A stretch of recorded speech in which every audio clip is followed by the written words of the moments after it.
The Spanish Tragedy, by Thomas Kyd.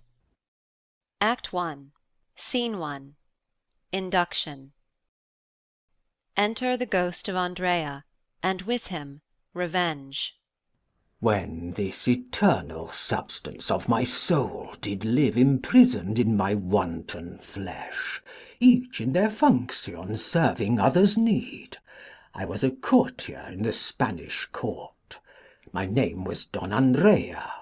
My descent, though not ignoble, yet inferior far to gracious fortunes of my tender youth. For there in prime and pride of all my years, by duteous service and deserving love, in secret I possessed a worthy dame, which hight sweet Belimperia by name. But in the harvest of my summer joys, Death's winter nipped the blossoms of my bliss, forcing divorce betwixt my love and me. For in the late conflict with Portingal, my valour drew me into danger's mouth, till life to death made passage through my wounds. When I was slain, my soul descended straight to pass the flowing stream of Acheron. But churlish Charon, only boatman there, said that my rites of burial not performed, I might not sit amongst his passengers. Ere Sol had slept 3 nights in Thetis' lap, and slaked his smoking chariot in her flood, by Don Horatio, our knight marshal's son, my funerals and obsequies were done. Then was the ferryman of hell content to pass me over to the slimy strand that leads to fell Avernus' ugly waves. There, pleasing Cerberus with honeyed speech, I passed the perils of the foremost porch. Not far from hence, amidst 10,000 souls, sat Minos, Iacchus, and Rhadamanth, to whom no sooner gan I make approach, to crave a passport for my wandering ghost, but Minos, in graven leaves of lottery, drew forth the manner of my life and death. This knight, quoth he, both lived and died in love, and for his love tried fortune of the wars, and by war's fortune lost both love and life. Why then, said Iacchus, convey him hence, to walk with lovers in our fields of love, and spend the course of everlasting time under green myrtle trees and cypress shades? No, no, said Rhadamanth, it were not well with loving souls to place a martialist. He died in war, and must to martial fields, where wounded Hector lives in lasting pain, and Achilles' myrmidons do scour the plain. Then Minos, mildest censor of the 3, made this device to end the difference. Send him, quoth he, to our infernal king, to doom him as best seems his majesty. To this effect my passport straight was drawn.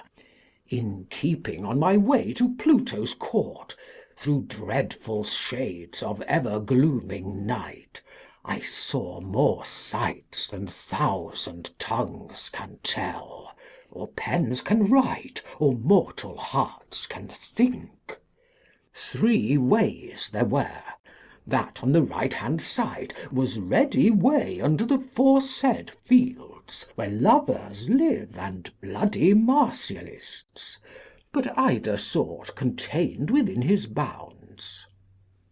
The left-hand path, declining fearfully, was ready downfall to the deepest hell, where bloody furies shake their whips of steel, and poor Ixion turns an endless wheel, where usurers are choked with melting gold, and wantons are embraced with ugly snakes, and murderers groan with never-killing wounds, and perjured wights scalded in boiling lead, and all foul sins with torments overwhelmed. 'Twixt these two ways I trod the middle path, which brought me to the fair Elysian green, in midst whereof there stands a stately tower, the walls of brass, the gates of adamant. Here finding Pluto with his Proserpine, I showed my passport, humbled on my knee, whereat fair Proserpine began to smile, and begged that only she might give my doom. Pluto was pleased, and sealed it with a kiss. Forthwith revenge, she rounded thee in the ear, and bade thee lead me through the gates of horn, where dreams have passage in the silent night. No sooner had she spoke, but we were here, I wot not how, in twinkling of an eye. Then know, Andrea, that thou art arrived where thou shalt see the author of thy death, Don Balthazar, the Prince of Portugal, deprived of life by Belimperia. Here sit we down to see the mystery, and serve for chorus in this tragedy. Scene 2. The Court of Spain. Enter Spanish King, General, Castile, and Hieronimo. Now say, Lord General, how fares our camp? All well, my sovereign liege, except some few that are deceased by fortune of the war. But what portends thy cheerful countenance, and posting to our presence thus in haste? Speak, man, hath fortune given us victory? Victory, my liege, and that with little loss. Our Portugals will pay us tribute, then? Tribute and wanted homage therewithal. Then blessed be heaven and guider of the heavens, from whose fair influence such justice flows. O multum delecte Deo, tibi militat aeta, et conjurate curvato poplite gentes succumbunt, rectis oro es victoria iuris. Thanks to my loving brother of Castile. But, General, unfold in brief discourse your former battle and your war's success, that adding all the pleasure of thy news unto the height of former happiness, with deeper wage and greater dignity we may reward thy blissful chivalry. Where Spain and Portugal do jointly knit, their frontiers leaning on each other's bound, there met our armies in their proud array, both furnished well, both full of hope and fear, both menacing alike with daring shows, both vaunting sundry colours of device, both cheerly sounding trumpets, drums, and fifes, both raising dreadful clamours to the sky, that valleys, hills, and rivers made rebound, and heaven itself was frighted with the sound. Our battles both were pitched in squadron form, each corner strongly fenced with wings of shot, but ere we joined and came to push of pike, I brought a squadron of our readiest shot from out our rearward to begin the fight. They brought another wing to encounter us. Meanwhile our ordnance played on either side, and captains strove to have their valours tried. Don Pedro, their chief horseman's colonel, did with his cornet bravely make attempt to break the order of our battle ranks. But Don Rogero, worthy man of war, marched forth against him with our musketeers, and stopped the malice of his fell approach. While they maintain hot skirmish to and fro, both battles join and fall to handy blows. Their violent shot resembling the ocean's rage, when roaring loud and with a swelling tide, it beats upon the rampiers of huge rocks, and gapes to swallow neighbour-bounding lands. Now, while Bellona rageth here and there, Thick storms of bullets ran like winter's hail, and shivered lances dark the troubled air. Peripes cuspide cuspis, arma sonant armis, vir periterque viro. On every side drop captains to the ground, and soldiers, some ill-maimed, some slain outright. Here falls a body sundered from his head. Their legs and arms lie bleeding on the grass, mingled with weapons and unboweled steeds, that scattering overspread the purple plain. In all this turmoil 3 long hours and more, the victory to neither part inclined. Till Don Andrea with his brave lanciers in their main battle made so great a breach, that half dismayed the multitude retired. But Balthasar, the Portingal's young prince, brought rescue and encouraged them to stay. Here hence the fight was eagerly renewed, and in that conflict was Andrea slain. Brave man at arms, but weak to Balthasar. Yet while the prince, insulting over him, breathed out proud vaunts, sounding to our reproach, friendship and hardy valor joined in one, pricked forth Horatio, our knight marshal's son, to challenge forth that prince in single fight. Not long between these twain the fight endured, but straight the prince was beaten from his horse, and forced to yield him prisoner to his foe. When he was taken, all the rest they fled, and our carbines pursued them to the death, till Phoebus, waving to the western deep, our trumpeters were charged to sound retreat. Thanks, good Lord General, for these good news, and for some argument of more to come. Take this, and wear it for thy sovereign's sake. Gives him his chain. But tell me now, hast thou confirmed a peace? No peace, my liege, but peace conditional, that if homage tribute be well paid, the fury of your forces will be stayed, and to this peace their viceroy hath subscribed. Gives the king a paper. And made a solemn vow that during life his tribute shall be truly paid to Spain. These words, these deeds become thy person well. But now, knight marshal, frolic with thy king, for 'tis thy son that wins this battle's prize. Long may he live to serve my sovereign liege, and soon decay unless he serve my liege. Nor thou, nor he shall die without reward. A tucket afar off. What means the warning of this trumpet's sound? This tells me that your grace's men of war, such as war's fortune hath rescued from death, come marching on towards your royal seat, to show themselves before your majesty. For so I gave in charge at my depart, whereby by demonstration shall appear that all except 300 or few more are safe returned and by their foes enriched.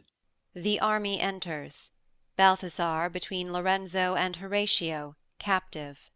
A gladsome sight. I long to see them here. They enter and pass by. Was that the warlike Prince of Portugal, that by our nephew was in triumph led? It was, my liege, the Prince of Portugal. But what was he that on the other side held him by the arm as partner of the prize? That was my son, my gracious sovereign, of whom, though from his tender infancy my loving thoughts did never hope but well, he never pleased his father's eyes till now, nor filled my heart with overflowing joys. Go, let them march once more about these walls, that staying them we may confer and talk with our brave prisoner and his double guard. Hieronimo, it greatly pleaseth us that in our victory thou have a share, by virtue of thy worthy son's exploit. Enter again. Bring hither the young Prince of Portugal, the rest march on, but ere they be dismissed, we will bestow on every soldier 2 ducats, and on every leader 10, that they may know our largesse welcomes them. Exeunt all but Balthasar, Lorenzo, and Horatio. Welcome, Don Balthasar, welcome, nephew, and thou, Horatio, thou art welcome too. Young prince, although thy father's hard misdeeds deserve but evil measure at our hands, yet shalt thou know that Spain is honourable. The trespass that my father made in peace is now controlled by fortune of the wars. And cards once dealt, it boots not ask why so. His men are slain, a weakening to his realm. His colours seized, a blot unto his name. His son distressed, a corsive to his heart. These punishments may clear his late offence. Ay, Balthazar, if you observe this truce, our peace will grow the stronger for these wars. Meanwhile live thou, though not in liberty, yet free from bearing any servile yoke. For in our hearing thy deserts were great, and in our sight thyself art gracious. And I shall study to deserve this grace.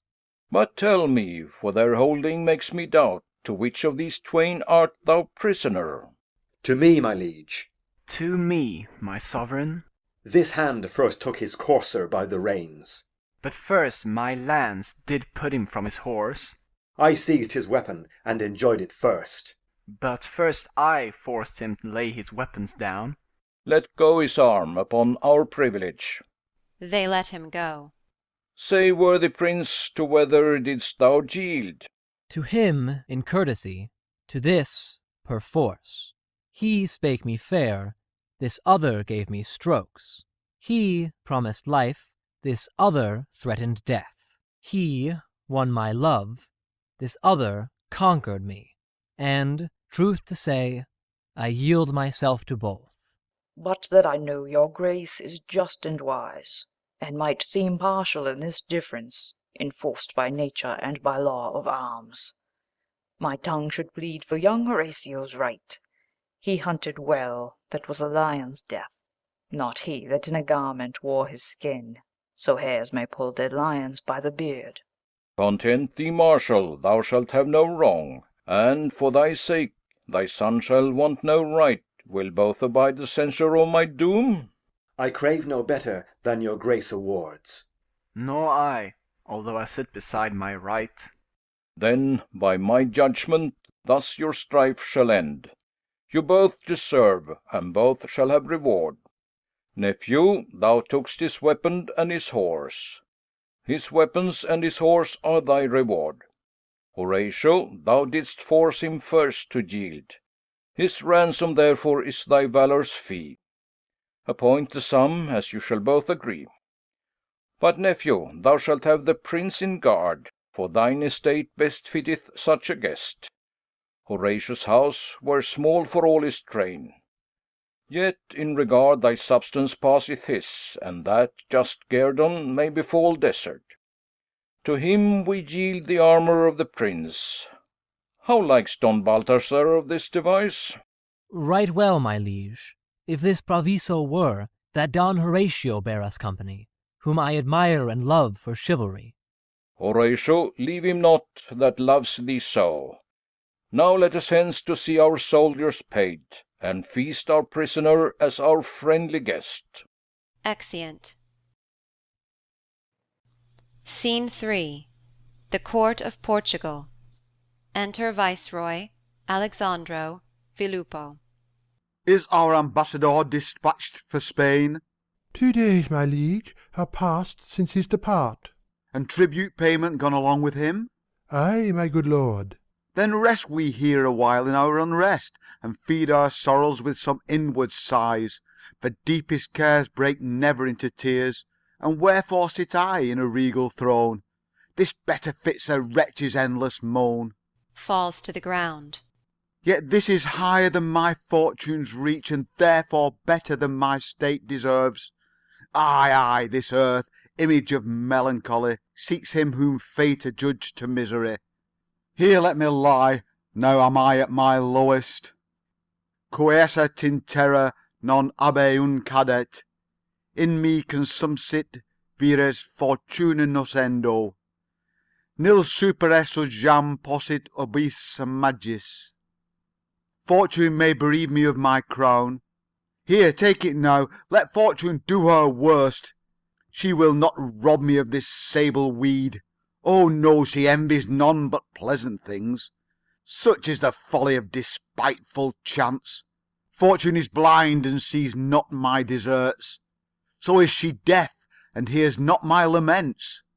And could she hear, yet is she wilful mad, and therefore will not pity my distress. Suppose she could pity me, what then? What help can be expected at her hands, whose foot is standing on a rolling stone, and mine more mutable than fickle winds? Why wail I then? Where's hope of no redress? Oh yes, complaining makes my grief seem less. My late ambition hath disdained my faith. My breach of faith occasioned bloody wars. Those bloody wars have spent my treasure, and with my treasure my people's blood, and with their blood my joy and best beloved, my sweet and only son. Oh, wherefore went I not to war myself? The cause was mine. I might have died for both. My years were mellow, his but young and green. My death were natural, but his was forced. No doubt, my liege, but still the prince survives. Survives, aye? Where? In Spain, a prisoner by mischance of war. Then they have slain him for his father's fault. That were a breach to common law of arms. They reck no laws that meditate revenge. His ransom's worth will stay from foul revenge. No, if he lived the news would soon be here. Nay, evil news fly faster still than good. Tell me no more of news, for he is dead. My sovereign, pardon the author of ill news, and I'll bewray the fortune of thy son. Speak on, I'll guerdon thee whate'er it be. Mine ear is ready to receive ill news, my heart grown hard against mischief's battery. Stand up, I say, and tell thy tale at large. Then hear that truth which these mine eyes have seen. When both the armies were in battle joined, Don Balthazar, amidst the thickest troops, to win renown, did wondrous feats of arms. Amongst the rest I saw him, hand to hand, in single fight with their lord general, till Alexandro, that here counterfeits under the colour of a duteous friend, discharged his pistol at the prince's back as though he would have slain their general. But therewithal Don Balthazar fell down, and when he fell, then we began to fly. But had he lived, the day had sure been ours. O wicked forgery! O traitorous miscreant! Hold thou thy peace. But now, Vilipo, say, where then became the carcass of my son? I saw them drag it to the Spanish tents. Aye, aye, my nightly dreams have told me this, thou false, unkind, unthankful, traitorous beast.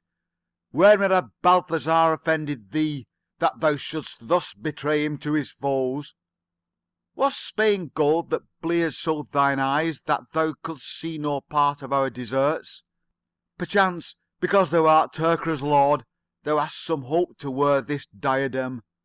If first my son and then myself were slain, but thy ambitious thoughts shall break thy neck. Aye, this was it that made thee spill his blood. Takes the crown and puts it on again. But now I'll wear it till thy blood be spilt. Vouchsafe, dread sovereign, to hear me speak. Away with him. His sight is second hell. Keep him till we determine of his death. If Balthazar be dead, he shall not live. Vilipo, follow us for thy reward. Exit Viceroy.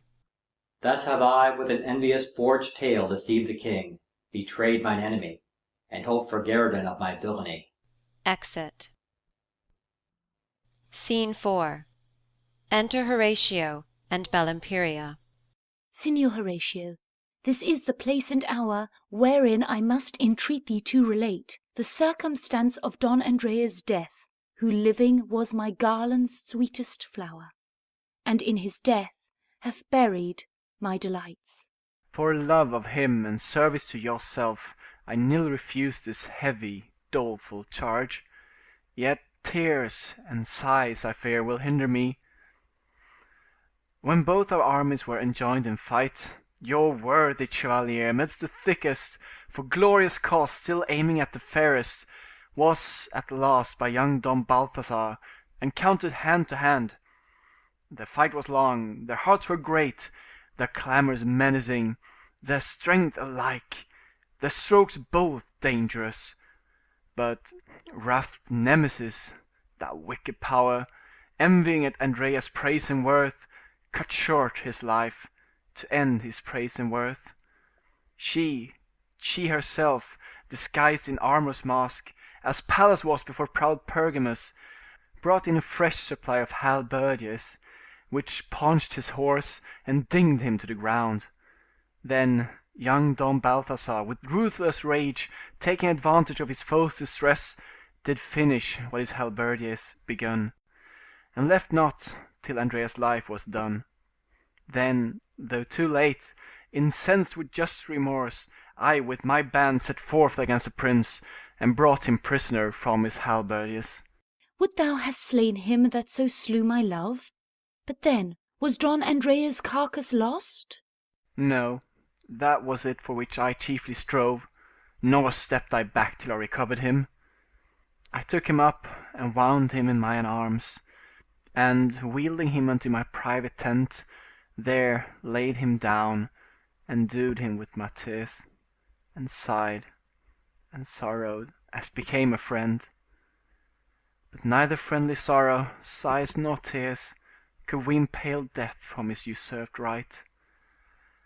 Yet this I did, and less I could not do. I saw him honoured with due funeral. This scarf I plucked from off his lifeless arm, and wear it in remembrance of my friend. I know the scarf. Would he had kept it still, for had he lived, he would have kept it still, and worn it for his belle Imperia's sake, for 'twas my favour at his last depart.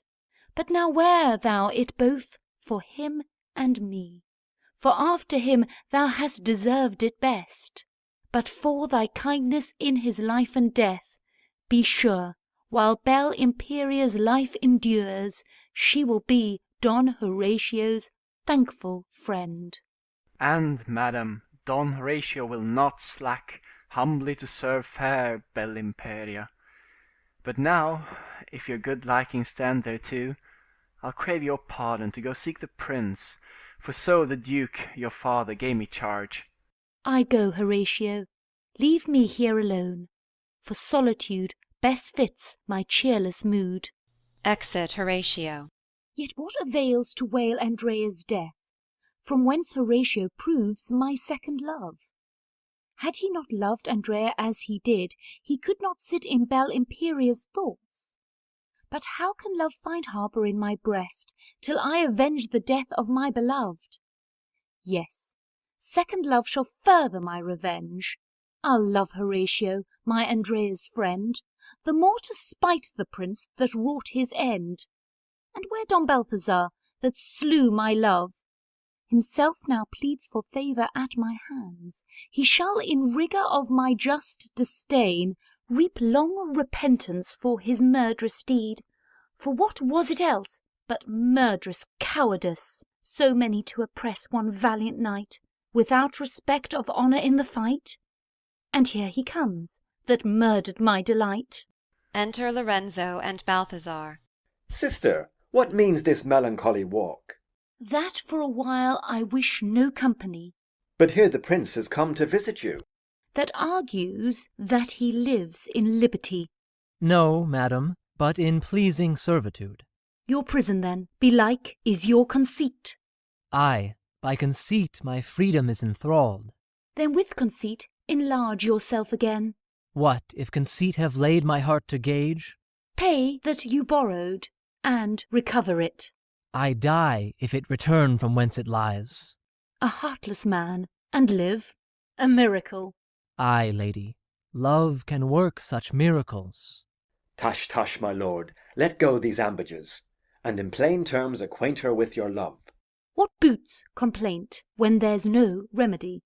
Yes, to your gracious self must I complain, in whose fair answer lies my remedy, on whose perfection all my thoughts attend, on whose aspect mine eyes find beauty's bower, in whose translucent breast my heart is lodged. Alas, my lord, these are but words of course, and but device to drive me from this place. She, in going in, lets fall her glove, which Horatio, coming out, takes up. Madam, your glove. Thanks, good Horatio. Take it for thy pains. Signor Horatio, stooped in happy time. I reaped more grace than I deserved or hoped. My lord, be not dismayed for what is past. You know that women oft are humorous. These clouds will overblow with little wind. Let me alone.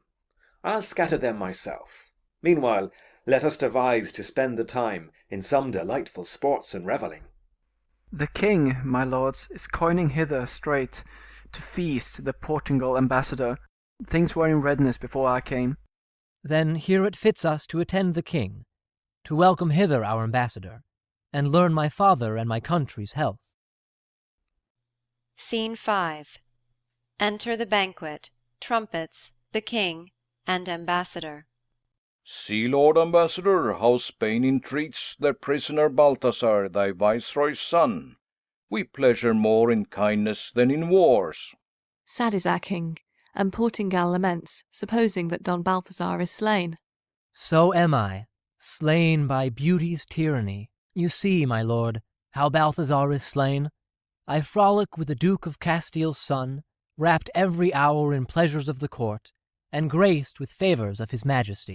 Put off your greetings till our feast be done. Now come and sit with us and taste our cheer. Sit to the banquet. Sit down, young prince, you are our second guest. Brother, sit down, and nephew, take your place. Signor Horatio, wait thou upon our cup, for well them has deserved to be honoured. Now, lordings, fall to. Spain is Portugal, and Portugal is Spain. We both are friends. Tribute is paid, and we enjoy our right. But where is old Hieronimo, our marshal? He promised us, in honour of our guest, to grace our banquet with some pompous jest. Enter Hieronimo with a drum, 3 knights, each his scutcheon. Then he fetches 3 kings. They take their crowns and them captive. Hieronimo, this mask contents mine eye, although I sound not well the mystery. The first armed knight that hung his scutcheon up He takes the scutcheon and gives it to the king. was English Robert, Earl of Gloucester, who, when King Stephen bore sway in Albion, arrived with 25,000 men in Portingal, and by success of war enforced the king, then but a Saracen, to bear the yoke of the English monarchy. My lord of Portingal, by this you see that which may comfort both your king and you, and make your late discomfort seem the less. But say, Hieronimo, what was the next? The second knight that hung his scutcheon up He doth as he did before. was Edmund, Earl of Kent and Albion, when English Richard wore the diadem. He came likewise and razed Lisbon walls, and took the king of Portingal in fight, for which and other such like service done, he after was created Duke of York. This is another special argument, that Portugal may deign to bear your joke, when it by little England hath been joked. But now, Hieronimo, what were the last? The third and last, not least in our account, Doing as before. was as the rest a valiant Englishman, brave John of Gaunt, the Duke of Lancaster, as by his scutcheon plainly may appear. He with a puissant army came to Spain, and took our king of Castile prisoner. This is an argument for our viceroy, that Spain may not insult for her success, since English warriors likewise conquered Spain, and made them bow their knees to Albion. Hieronimo, I drink to thee for this device, which hath pleased both the ambassador and me. Pledge me, Hieronimo, if thou love thy king. Takes the cup of Horatio. My lord, I fear we sit but overlong, unless our dainties were more delicate. But welcome are you to the best we have. Now let us in, that you may be dispatched. I think our counsel is already set. Exeunt omnes. Scene 6. Ghost of Andrea. Revenge. Oh, come we for this from depth of underground to see him feast that gave me my death's wound. These pleasant sights are sorrow to my soul, nothing but league and love and banqueting. Oh, come we for this from depth of underground to see him feast that gave me my death's wound. These pleasant sights are sorrow to my soul, Nothing but league, and love, and banqueting. Be still, Andrea. Ere we go from hence, I'll turn their friendship into fell despite, their love to mortal hate, their day to night, their hope into despair, their peace to war, their joys to pain, their bliss to misery. End of Act 1. Act 2. Scene 1. Enter Lorenzo and Balthazar. My lord, though Belimperia seem thus coy, let reason hold you in your wonted joy. In time the savage bull sustains the yoke, in time all haggard hawks will stoop to lure, in time small wedges cleave the hardest oak, in time the flint is pierced with softest shower, and she in time will fall from her disdain, and rue the sufferance of your friendly pain. No, she is wilder and more hard withal than beast or bird or tree or stony wall. But wherefore blot I Belimperia's name? It is my fault, not she, that merits blame. My feature is not to content her sight.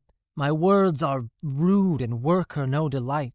The lines I send her are but harsh and ill, such as do drop from Pan and Marsyas' quill. My presents are not of sufficient cost, and being worthless, all my labour's lost. Yet might she love me for my valiancy, ay, but that's slandered by captivity. Yet might she love me to content her sire, ay, but her reason masters her desire. Yet might she love me as her brother's friend, ay, but her hopes aim at some other end. Yet might she love me to uprear her state, ay, but perhaps she hopes some nobler mate. Yet might she love me as her beauty's thrall, ay, but I fear she cannot love it all. My lord, for my sake leave this ecstasy, and doubt not but we'll find some remedy. Some cause there is that lets you not be loved. First that must needs be known, and then removed. What, if my sister loves some other knight?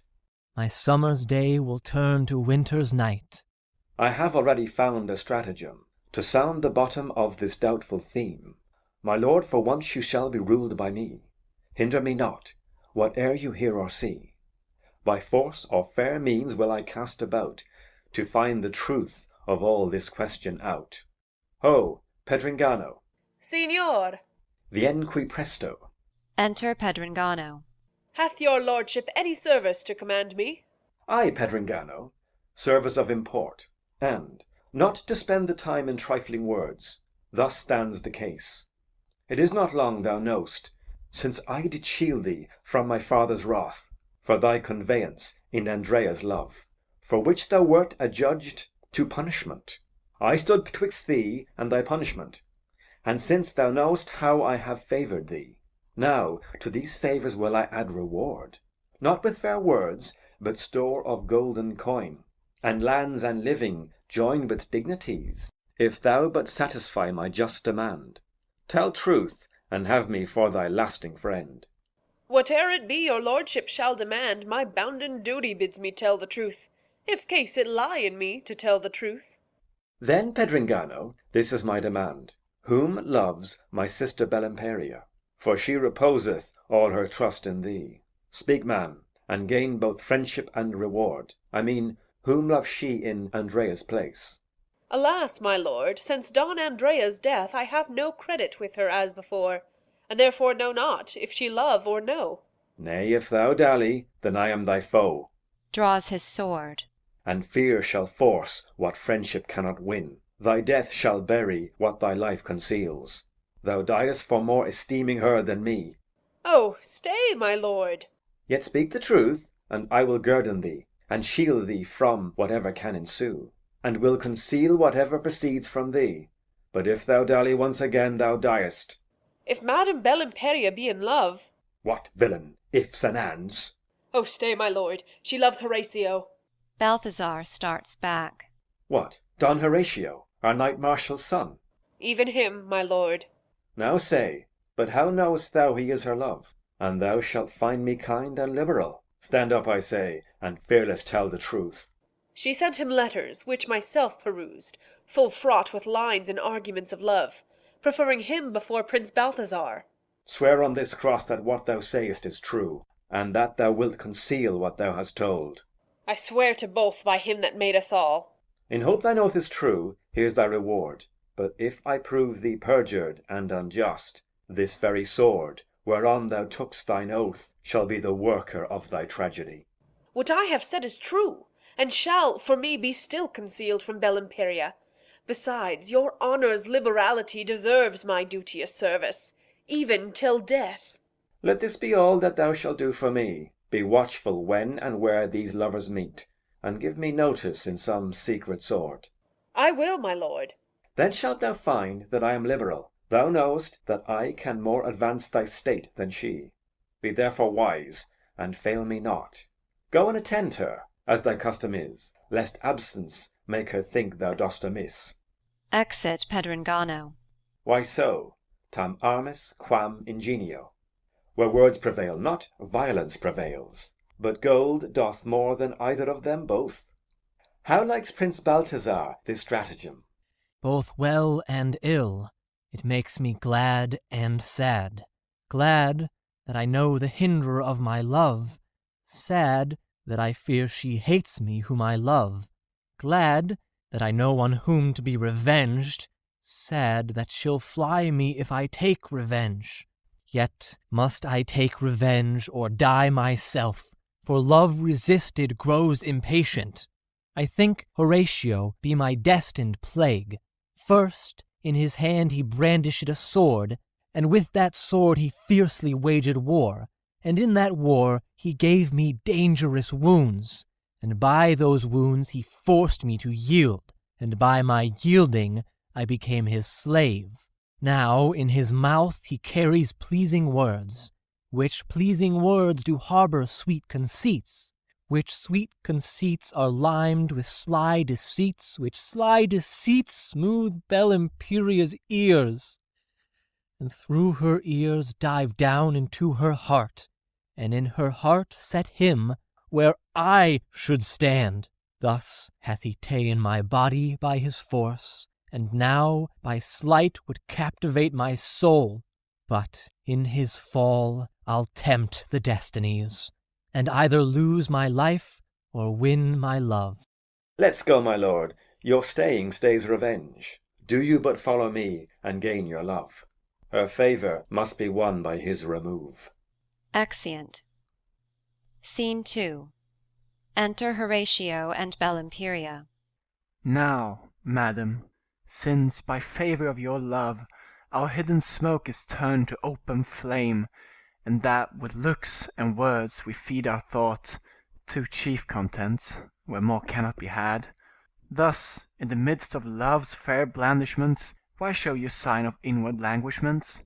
Pedringano showeth all to the prince and Lorenzo, placing them in secret. My heart, sweet friend, is like a ship at sea.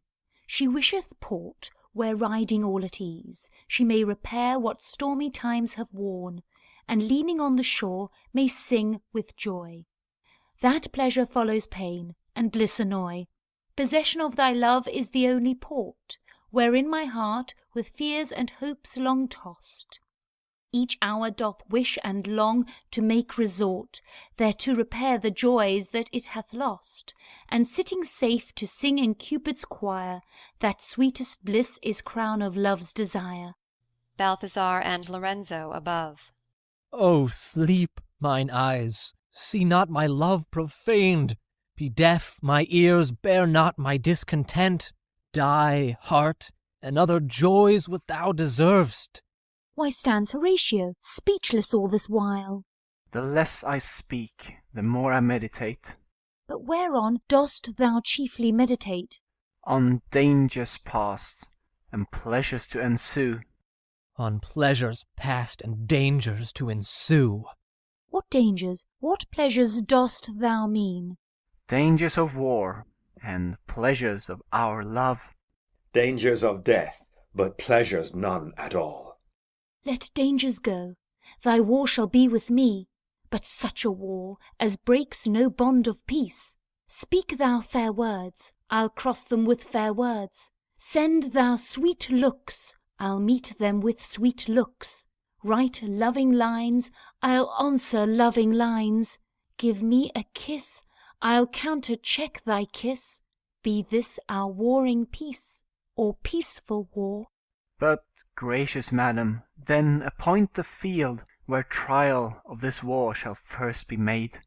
Ambitious villain, how his boldness grows!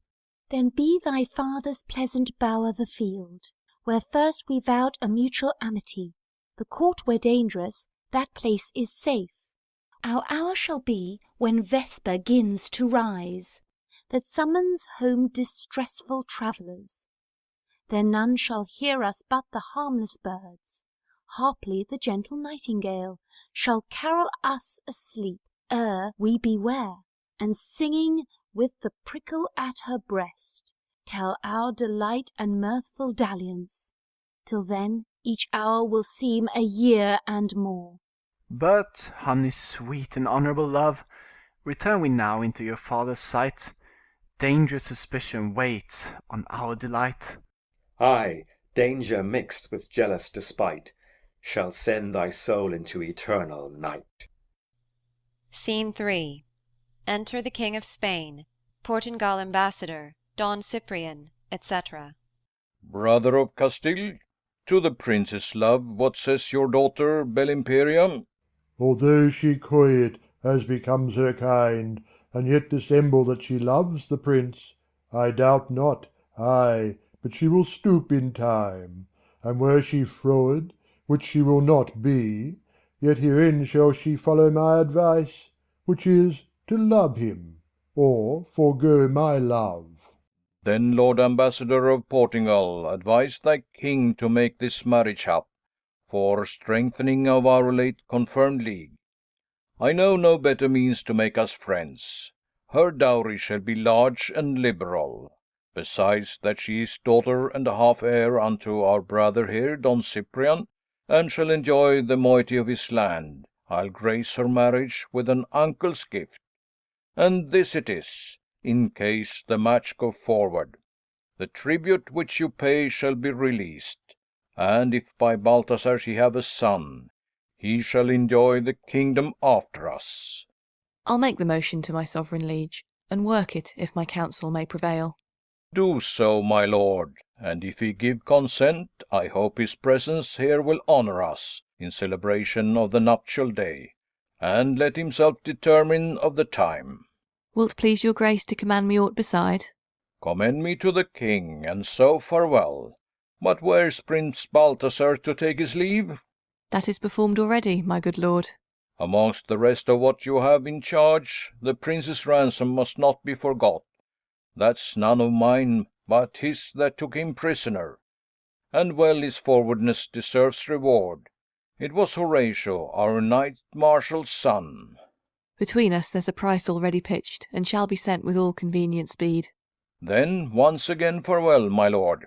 Farewell, my lord of Castile, and the rest. Exit. Now, brother, you must take some little pains to win fair Belimperia from her will. Young virgins must be ruled by their friends. The prince is amiable and loves her well. If she neglect him and forego his love, she both will wrong her own estate and ours. Therefore, whilst I do entertain the prince with greatest pleasure that our court affords, endeavour you to win your daughter's thought. If she give back, all this will come to naught. Scene 4. Enter Horatio, Belimperia, and Pedrangano.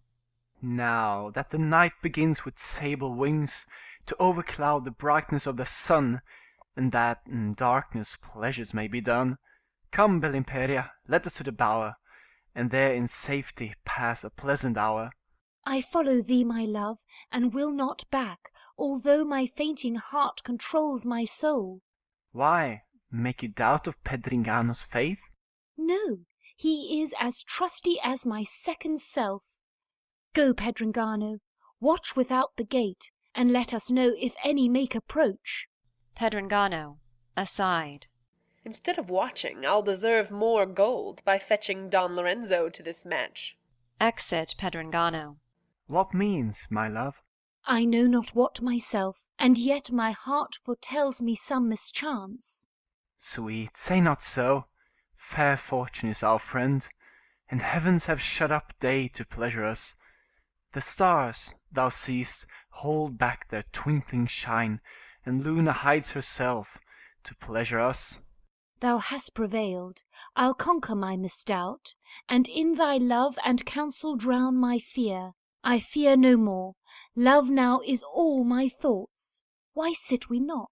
For pleasure asketh ease. The more thou sitt'st with these leafy bowers, the more will Flora deck it with her flowers. Ay, but if Flora spy Horatio here, her jealous eye will think I sit too near. Hark, madam, how the birds record by night, for joy that Bellimperia sits in sight.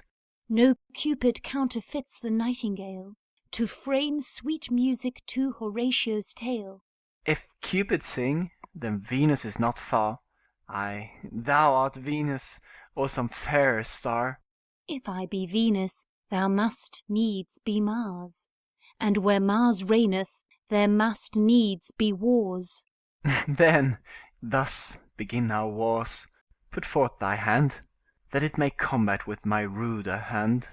Set forth thy foot to try the push of mine. But first my looks shall combat against thine. Then ward thyself. I dart this kiss at thee.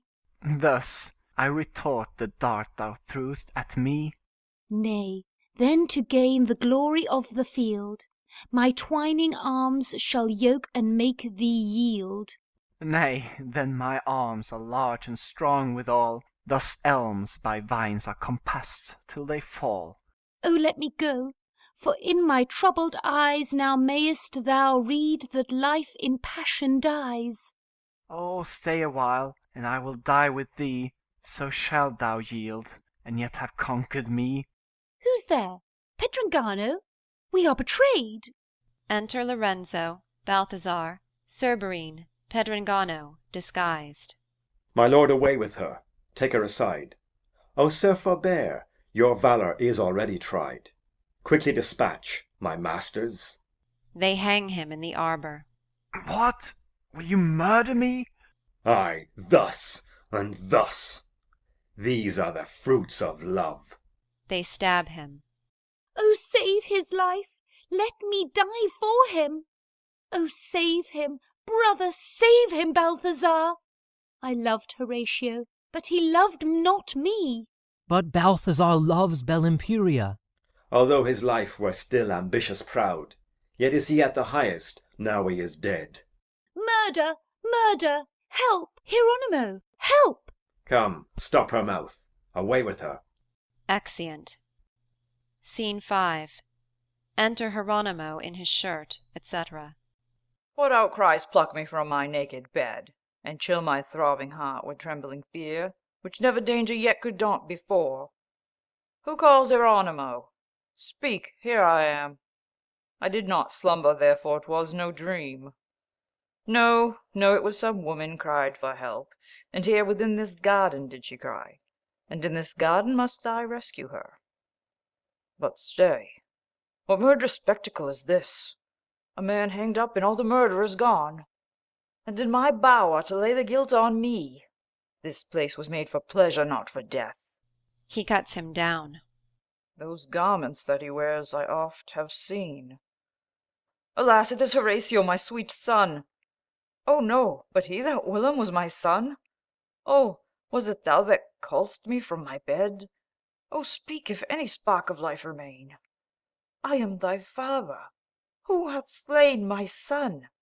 What savage monster, not of human kind, hath here been glutted with thy harmless blood, and left thy bloody corpse dishonored here, for me, amidst these dark and deathful shades, to drown thee with an ocean of my tears?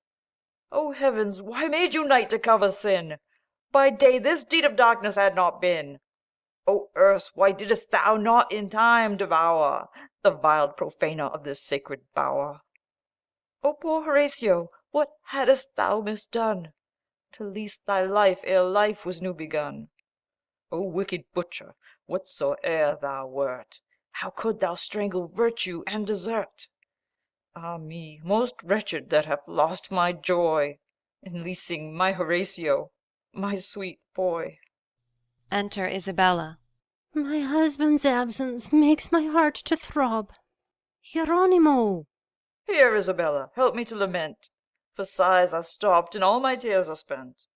What world of grief! My son Horatio! Oh, where's the author of this endless woe?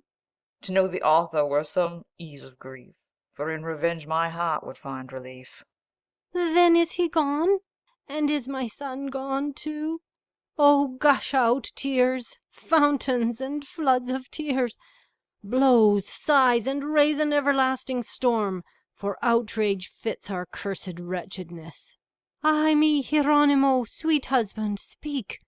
He supped with us tonight, frolic and merry, and said he would go visit Balthazar at the Duke's palace. There the prince doth lodge. He had no custom to stay out so late. He may be in his chamber. Some go see. Roderigo, ho!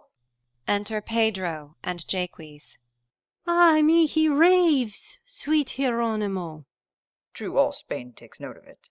Besides, he is so generally beloved. His Majesty the other day did grace him with waiting on his cup. These be favours which do assure me he cannot be short-lived. Sweet Hieronimo! I wonder how this fellow got his clothes. Sirrah, sirrah, I'll know the truth of all.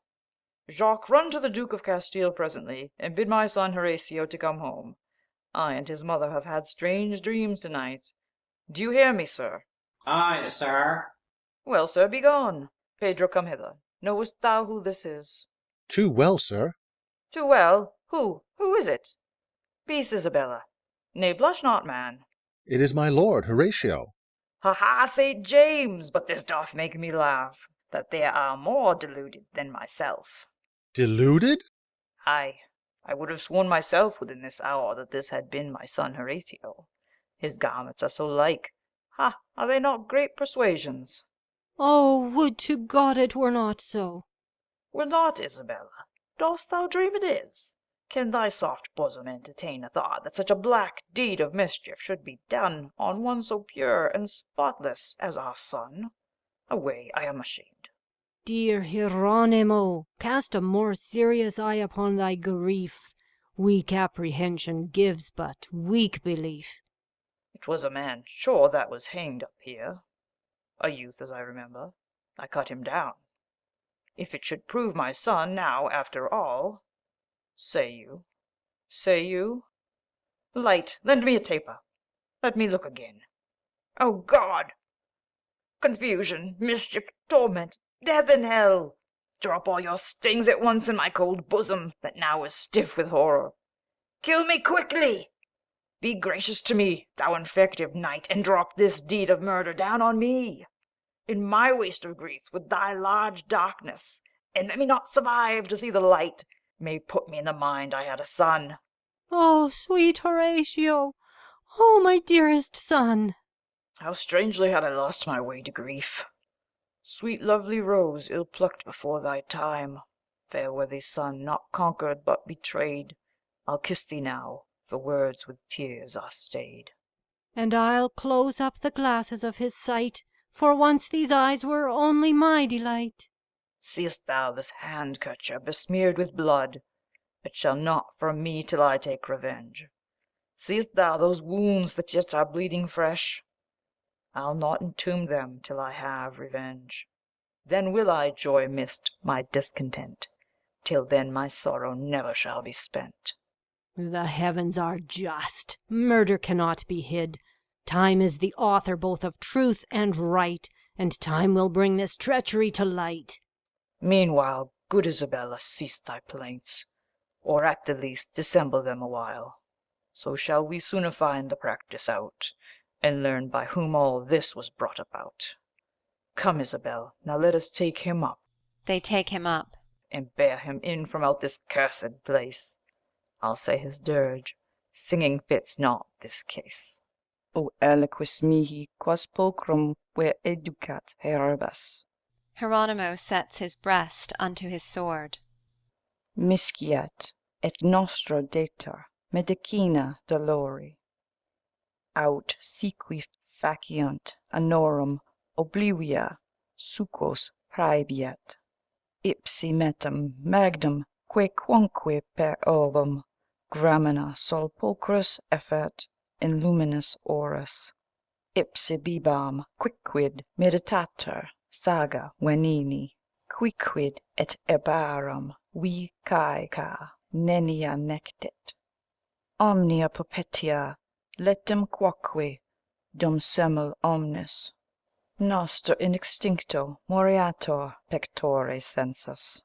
Ergo tuos oculos numquam mia vita videbo, et tua perpetuus sepelivit lumina somnus. Amoria tecum sic juvat ire subumbras, at tamen absistam properato cedere leto, ne mortam vindicta tuam tum nulla sequatur. Here he throws it from him and bears the body away. Scene 6. Ghost of Andrea, Revenge. Brought'st thou me hither to increase my pain? I looked that Balthazar should have been slain, but 'tis my friend Horatio that is slain, and they abuse fair Belimperia, on whom I doted more than all the world, because she loved me more than all the world. Thou talk'st of harvest when the corn is green, the end is crown of every work well done. The sickle comes not till the corn be ripe. Be still, and ere I lead thee from this place, I'll show thee Balthazar in heavy case. End of Act 2. Act 3. Scene 1. The Court of Portugal. Enter Viceroy of Portugal, nobles, Alexandro, Viluppo. In fortunate condition of kings, seated amidst so many helpless doubts, first we are placed upon extremest height, and oft supplanted with exceeding hate, but ever subject to the wheel of chance, and at our highest never joy we so, as we both doubt and dread our overthrow. So striveth not the waves with sundry winds, as fortune toileth in the affairs of kings, that would be feared, yet fear to be beloved, sith fear or love to kings is flattery. For instance, lordings, look upon your king, by hate deprived of his dearest son, the only hope of our successive line. I had not thought that Alexandro's heart had been envenomed with such extreme hate, but now I see that words have several works, and there's no credit in the countenance. No, for my lord, had you beheld the train that feigned love had coloured in his looks when he in camp consorted Balthazar, far more inconstant had you thought the sun that hourly coasts the centre of the earth, than Alexandro's purpose to the prince. No more, Viluppo, thou hast said enough, and with thy words thou slayest our wounded thoughts, nor shall I longer dally with the world, procrastinating Alexandro's death. Go, some of you, and fetch the traitor forth, that as he is condemned, he may die. Enter Alexandro with a nobleman and halberts. In such extremes will naught but patience serve. But in extremes what patience shall I use? Nor discontents it me to leave the world, with whom there nothing can prevail but wrong. Yet hope the best. 'Tis heaven is my hope. As for the earth, it is too much infect to yield me hope of any of her mould. Why linger ye? Bring forth that daring fiend, and let him die for his accursed deed. Not that I fear the extremity of death, for nobles cannot stoop to servile fear. Do I, O king, thus discontented live? But this, oh this, torments my labouring soul, that thus I die suspected of a sin, whereof, as heavens have known my secret thoughts, so am I free from this suggestion. No more, I say. To the tortures. When? Bind him and burn his body in those flames. They bind him to the stake. That shall prefigure those unquenched fires of Phlegethon, prepared for his soul. My guiltless death will be avenged on thee, Viluppo, that hath malice thus, or for thy meed hast falsely me accused. Nay, Alexandro, if thou meanest me, I'll lend a hand to send thee to the lake, where those thy words shall perish with thy works. Injurious traitor, monstrous homicide. Enter Ambassador. Stay, hold a while. And here, with pardon of his Majesty, lay hands upon Villupo. Ambassador, what news hath urged this sudden enterance? Know, sovereign lord, that Balthazar doth live. What sayest thou? Liveth Balthazar our son? Your Highness's son, Lord Balthazar, doth live, and, well entreated in the court of Spain, humbly commends him to your Majesty. These eyes beheld, and these my followers, with these, the letters of the king's commends, Gives him letters. are happy witnesses of his Highness's health. The king looks on the letters and proceeds. Thy son doth live. Your tribute is received. Thy peace is made, and we are satisfied. The rest resolve upon us things proposed for both our honours and thy benefit. These are his Highness's farther articles. He gives him more letters. Accursed wretch, to intimate these ills against the life and reputation of noble Alexandro. Come, my lord, unbind him. Let him unbind thee that is bound to death, to make acquittal for thy discontent. They unbind him. Dread lord, in kindness you could do no less, upon report of such a damned fact. But thus we see our innocence hath saved the hopeless life which thou, Villupo, sought by thy suggestions to have massacred. Say, false Villupo, wherefore didst thou thus falsely betray Lord Alexandro's life? Him, whom thou knowest that no unkindness else, but even the slaughter of our dearest son, could once have moved us to have misconceived. Say, treacherous Villupo, tell the king, wherein hath Alexandro used thee ill? Rent with remembrance of so foul a deed, my guilty soul submits me to thy doom. For not for Alexandro's injuries, but for reward and hope to be preferred, thus I have shamelessly hazarded his life. Which villain shall be ransomed with thy death? And not so mean a torment as we here devised for him who, thou saidst, slew our son, but with the bitterest torments and extremes that may be yet invented for thine end. Alexandro seems to entreat. Entreat me not. Go, take the traitor hence. Exit Villupo. And Alexandro, let us honour thee, with public notice of thy loyalty. To end those things articulated here by our great lord, the mighty king of Spain, we with our council will deliberate. Come, Alexandro, keep us company. Exeunt. Scene 2. Enter Hieronimo. O eyes! No eyes but fountains fraught with tears. O life! No life but lively form of death. O world! No world but mass of public wrongs, confused and filled with murder and misdeeds. O sacred heavens! If this unhallowed deed, if this inhuman and barbarous attempt, if this incomparable murder, thus of mine, but now no more my son, shall unrevealed and unrevenged pass, how should we term your dealings to be just, if you unjustly deal with those that in your justice trust? The night, sad secretary to my moans, with direful visions wakes my vexed soul, and with the wounds of my distressful son solicits me for notice of his death. The ugly fiends do sally forth of hell, and frame my steps to unfrequented paths, and fear my heart with fierce inflamed thoughts. The cloudy day my discontents records, early begins to register my dreams, and drive me forth to seek the murderer. Eyes, life, world, heavens, hell, night and day, see, search, shew, send some man, some mean that may. A letter falleth. What's here? A letter? Tush, it is not so. A letter written to Hieronimo. Red ink. For want of ink, receive this bloody writ. Me hath my hapless brother hid from thee. Revenge thyself on Balthazar and him. For these were they that murdered thy son. Hieronimo, revenge Horatio's death, and better fare than Bel Imperior doth. What means this unexpected miracle? My son slain by Lorenzo and the prince? What cause had they Horatio to malign? Or what might move thee, Bel Imperia, to accuse thy brother, had he been the mean? Hieronimo, beware! Thou art betrayed, and to entrap thy life this train is laid. Advise thee, therefore, be not credulous. This is devised to endanger thee, that thou by this Lorenzo shouldest accuse, and he, for thy dishonour done, should draw thy life in question, and thy name in hate. Dear was the life of my beloved son, and of his death behooves me be revenged. Then hazard not thine own, Hieronimo, but live to effect thy resolution.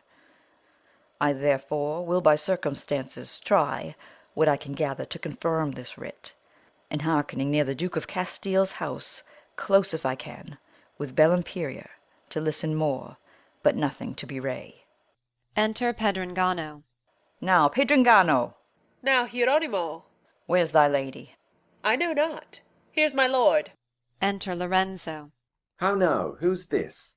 Hieronimo? My lord. He asketh for my lady Belimperia.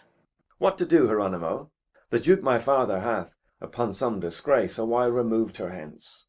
But if it be aught I may inform her of, tell me, Hieronimo, and I'll let her know it. Nay, nay, my lord, I thank you. It shall not need. I had a suit unto her, but too late, and her disgrace makes me unfortunate. Why so, Hieronimo? Use me. Oh no, my lord, I dare not, it must not be. I humbly thank your lordship. Why then, farewell. My grief no heart, my thoughts no tongue can tell. Exit.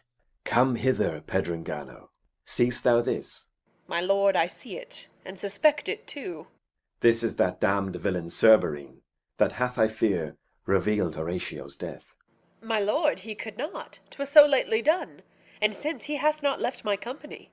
Admit he have not, his conditions such as fear or flattering words may make him false. I know his humour, and therewith repent that e'er I used him in this enterprise. But, Pedringano, to prevent the worst, and 'cause I know thee secret as my soul, here for thy further satisfaction, take thou this. Gives him more gold. And hearken to me. Thus it is devised. This night thou must, and prithee so resolve, meet Cerberine at St. Luigi's Park. Thou know'st 'tis here hard by, behind the house. There take thy stand, and see thou strike him sure, for die he must, if we do mean to live. But how shall Cerberine be there, my lord? Let me alone. I'll send to him to meet the prince and me, where thou must do this deed. It shall be done, my lord, it shall be done, and I'll go arm myself to meet him there. When things shall alter, as I hope they will, then shalt thou mount for this. Thou know'st my mind. Exit Pedringano. Cele Hieron. Enter Page. My lord? Go, Sirrah, to Cerberine, and bid him forthwith meet the prince and me at St. Luigi's Park, behind the house, this evening, boy. I go, my lord. But, Sirrah, let the hour be 8 o'clock. Bid him not fail. I fly, my lord. Exit. Now to confirm the complot thou hast cast of all these practices, I'll spread the watch, upon precise commandment from the king, strongly to guard the place where Pedringano this night shall murder hapless Cerberine. Thus must we work that will avoid distrust. Thus must we practice to prevent mishap, and thus one ill another must expulse. This sly inquiry of Hieronimo for Belimperia breeds suspicion, and this suspicion bodes a further ill. As for myself, I know my secret fault, and so do they. But I have dealt for them. They that for coin their souls endangered, to save my life, for coin shall venture theirs. And better it's that base companions die, than by their life to hazard our good haps. Nor shall they live, for me to fear their faith. I'll trust myself. Myself shall be my friend, for die they shall.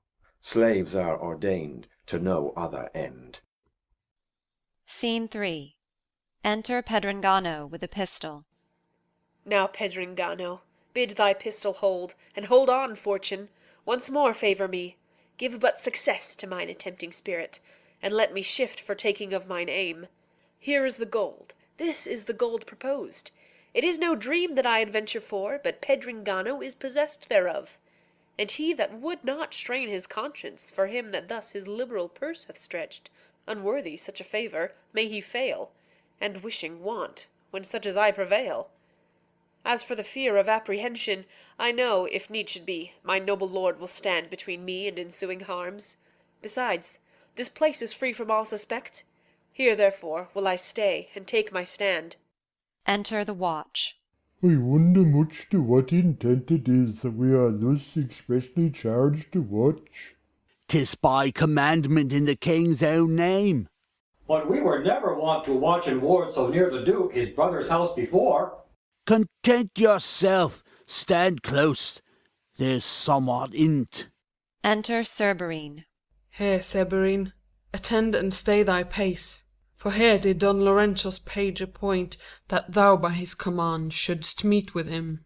How fit a place, if one were so disposed. Methinks this corner is too close with one.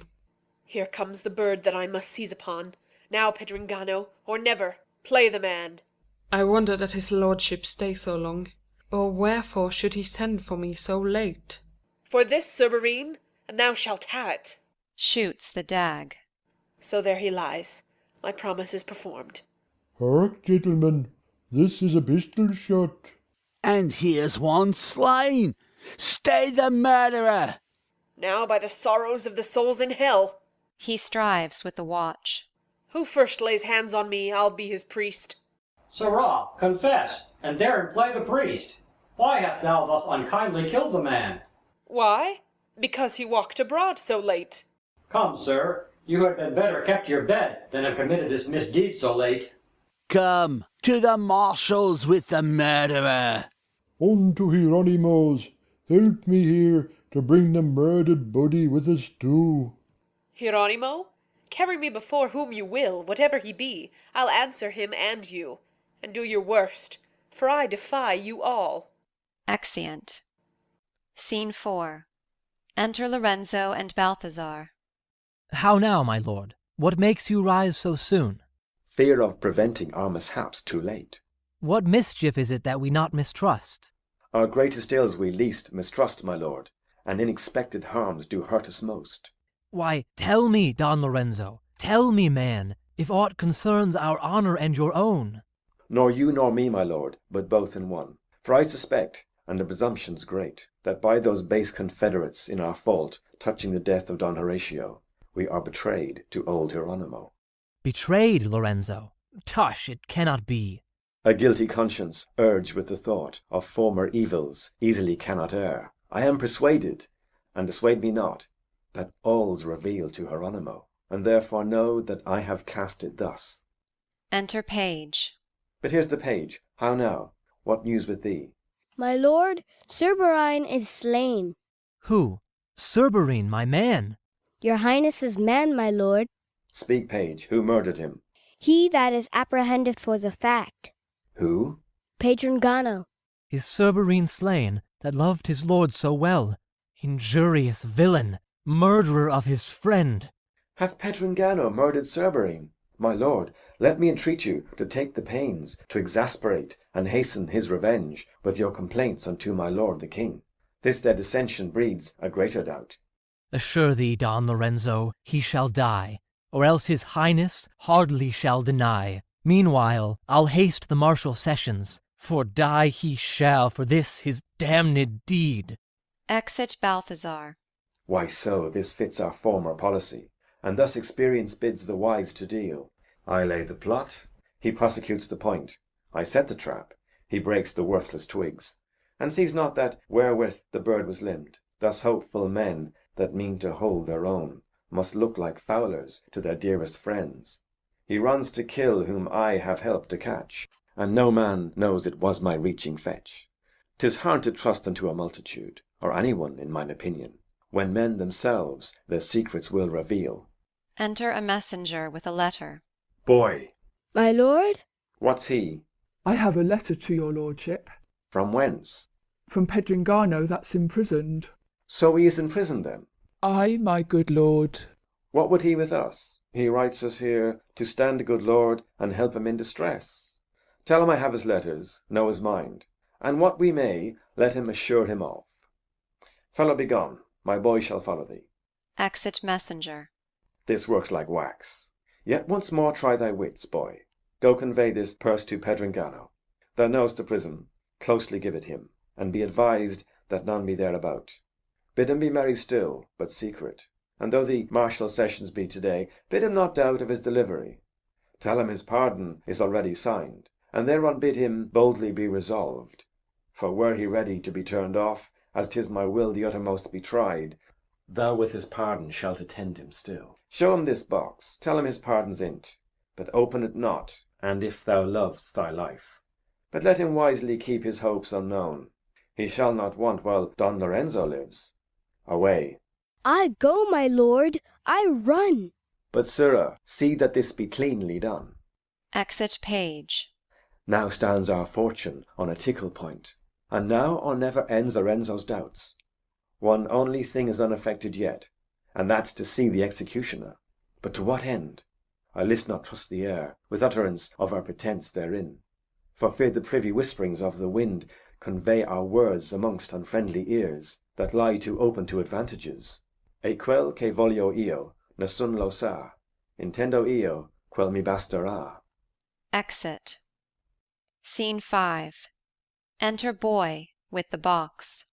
My master hath forbidden me to look in this box, and by my troth, 'tis likely if he had not warned me, I should not have had so much idle time, for we men's kind in our minority are like women in their uncertainty, that they are most forbidden they will soonest attempt.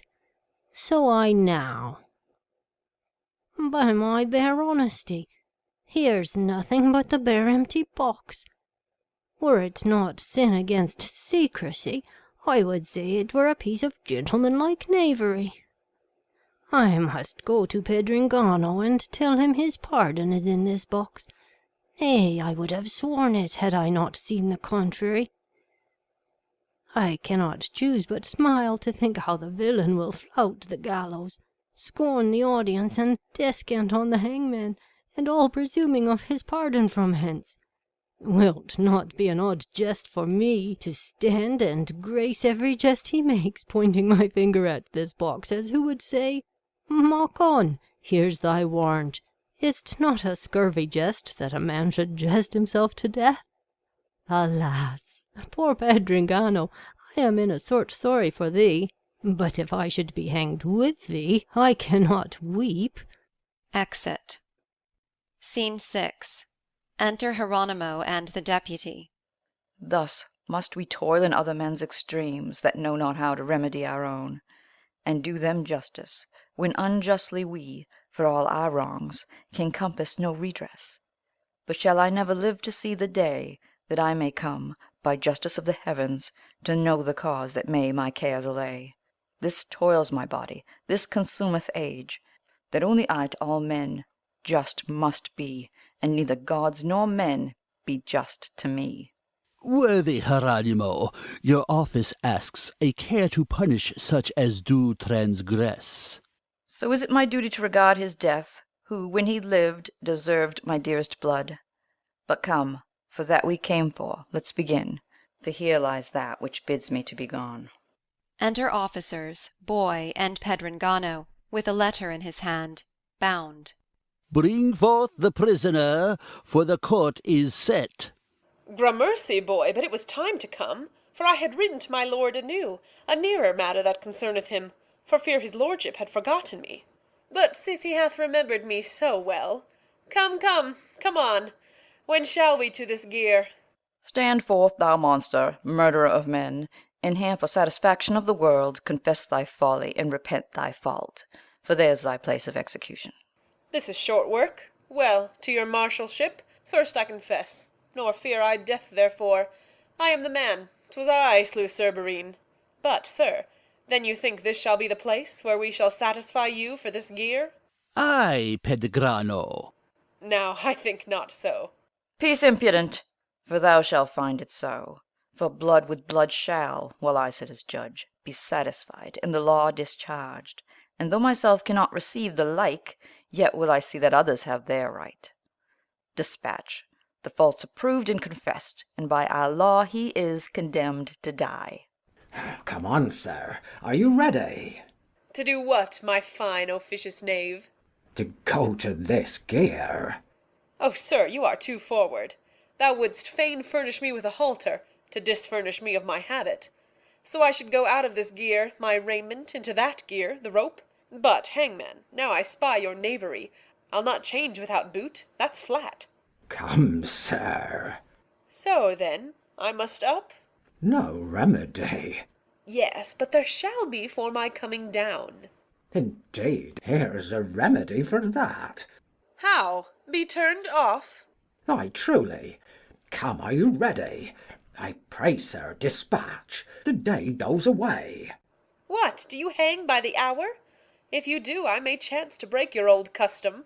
Faith, you have reason, for I am like to break your young neck. Dost thou mock me, hangman? Pray God I be not preserved to break your knave's pate for this.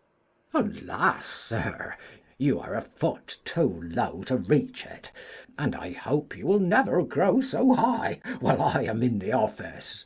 Sirrah, dost see yonder boy with the box in his hand? What, he that points to it with his finger? Ay, that companion. I know him not, but what of him? Dost thou think to live till his old doublet will make thee a new truss? Ay, and many a fair year after, to truss up many an honester man than either thou or he. What hath he in his box, as thou thinkest? Faith, I cannot tell, nor I care not greatly. Methinks you should rather hearken to your soul's health. Why, sir hangman, I take it that that is good for the body is likewise good for the soul. And it may be in that box is balm for both. Oh, well, thou art even the merriest piece of man's flesh that e'er groaned at my office door. Is your roguery become an office with a knave's name? Ay, and that shall all they witness that see you seal it with a thief's name. I prithee request this good company to pray with me. Ay, marry, sir, this is a good motion. My masters, you see here's a good fellow. Nay, nay, now I remember me. Let them alone till some other time, for now I have no great need. I have not seen a wretch so impudent. O monstrous times, where murderers set so light, and where the soul that should be shrined in heaven solely delights in interdicted things, still wandering in the thorny passages that intercepts itself of happiness. Murder, O bloody monster! God forbid a fault so foul should scape unpunished. Dispatch, and see this execution done. This makes me to remember thee, my son. Exit Hieronimo. Nay, soft, no haste. Why, wherefore stay you? Have you hope of life? Why, I. As how? Why, rascal, by my pardon from the king. Oh, stand you on that? Then you shall off with this. He turns him off. So, executioner, convey him hence, but let his body be unburied. Let not the earth be choked or infect with that which heaven contemns and men neglect. Exeunt. Scene 7. Enter Hieronimo. Where shall I run to breathe abroad my woes? My woes, whose weight hath wearied the earth, or mine exclaims, that have surcharged the air with ceaseless plaints for my deceased son? The blustering winds, conspiring with my words, at my lament have moved the leafless trees, disrobed the meadows of their flowered green, made mountains marsh with springtides of my tears, and broken through the brazen gates of hell. Yet still tormented is my tortured soul with broken sighs and restless passions, that winged mount and hovering in the air beat at the windows of the brightest heavens, soliciting for justice and revenge. But they are placed in those imperial heights, where countermirrored with walls of diamond, I find the place impregnable, and they resist my woes and give my words no way. Enter Hangman with a letter. Oh, Lord, sir! God bless you, sir! The man, sir, Peddergard, sir, he that was so full of merry conceits. Well, what of him? Oh, Lord, sir, he went the wrong way. The fellow had a fair commission to the contrary. Sir, here is his passport. I pray you, sir, we have done him wrong. I warrant thee, give it me. You will stand between the gallows and me. Aye, aye. Oh, I thank your lord worship. Exit Hangman. And yet, though somewhat nearer me concerns, I will, to ease the grief that I sustain, take truce with sorrow while I read on this. My lord, I write as mine extremes required. that you would labour my delivery. If you neglect, my life is desperate, and in my death I shall reveal the truth.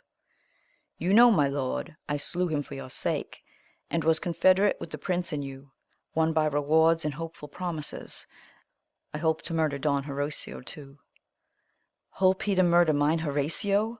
And actors in the accursed tragedy wast thou, Lorenzo, Balthazar, and thou, of whom my son deserved so well? What have I heard? What have mine eyes beheld? O sacred heavens, may it come to pass that such a monstrous and detested deed, so closely smothered and so long concealed, shall thus by this be venged or revealed?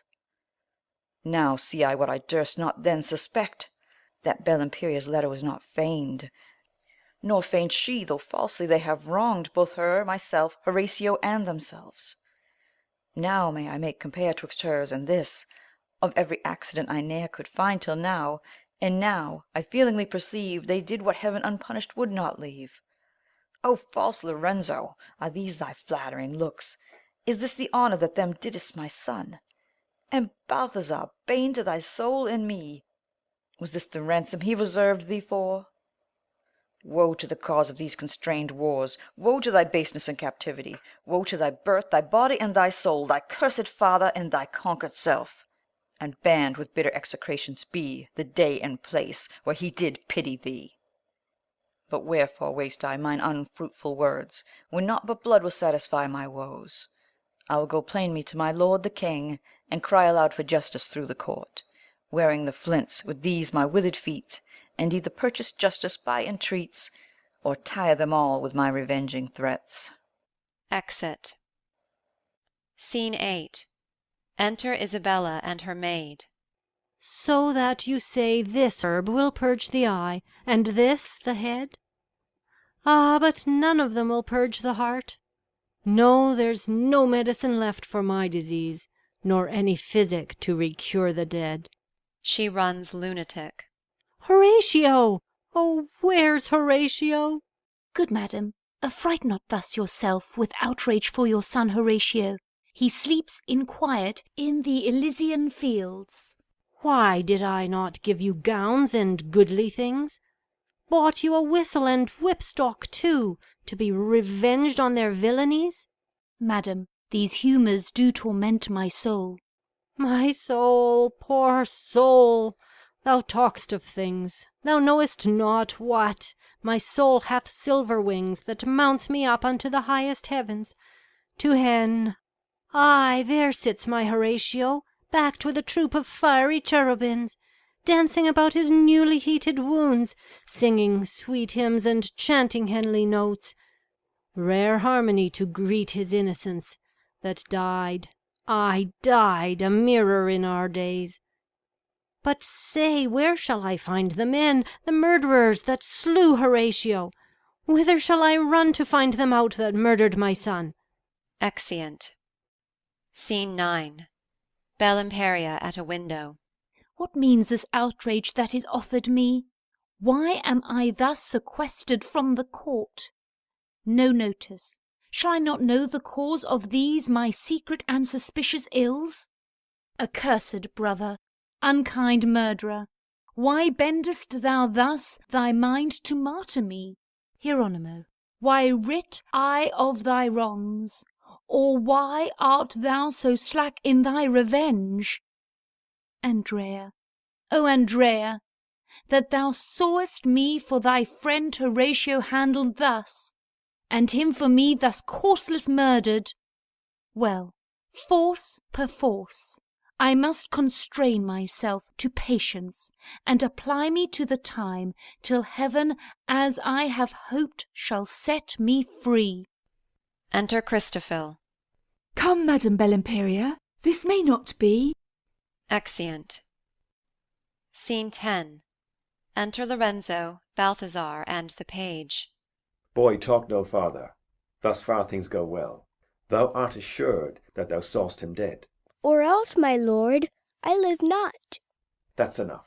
As for his resolution and his end, leave that to him with whom he sojourns now. Here, take my ring, and give it Christophil, and bid him let my sister be enlarged, and bring her hither straight. Exit page.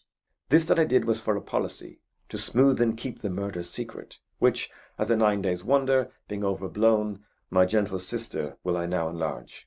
And time, Lorenzo, for my lord the Duke, you heard, inquired for her yesternight. Why, my lord, I hope you heard me say, sufficient reason why she kept away. But that's all one, my lord, you love her? Aye. Then in your love beware, deal cunningly, salve all suspicions, only soothe me up. And if she hap to stand on terms with us, as for her sweetheart and concealment so, jest with her gently. Under feigned jest are things concealed, that else would breed unrest. But here she comes. Enter Belimperia. Now, sister.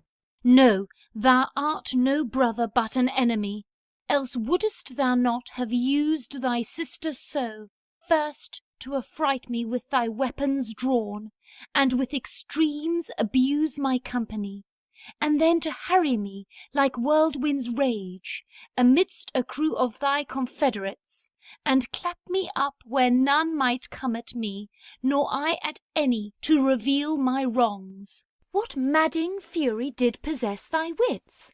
Or wherein is it that I offended thee?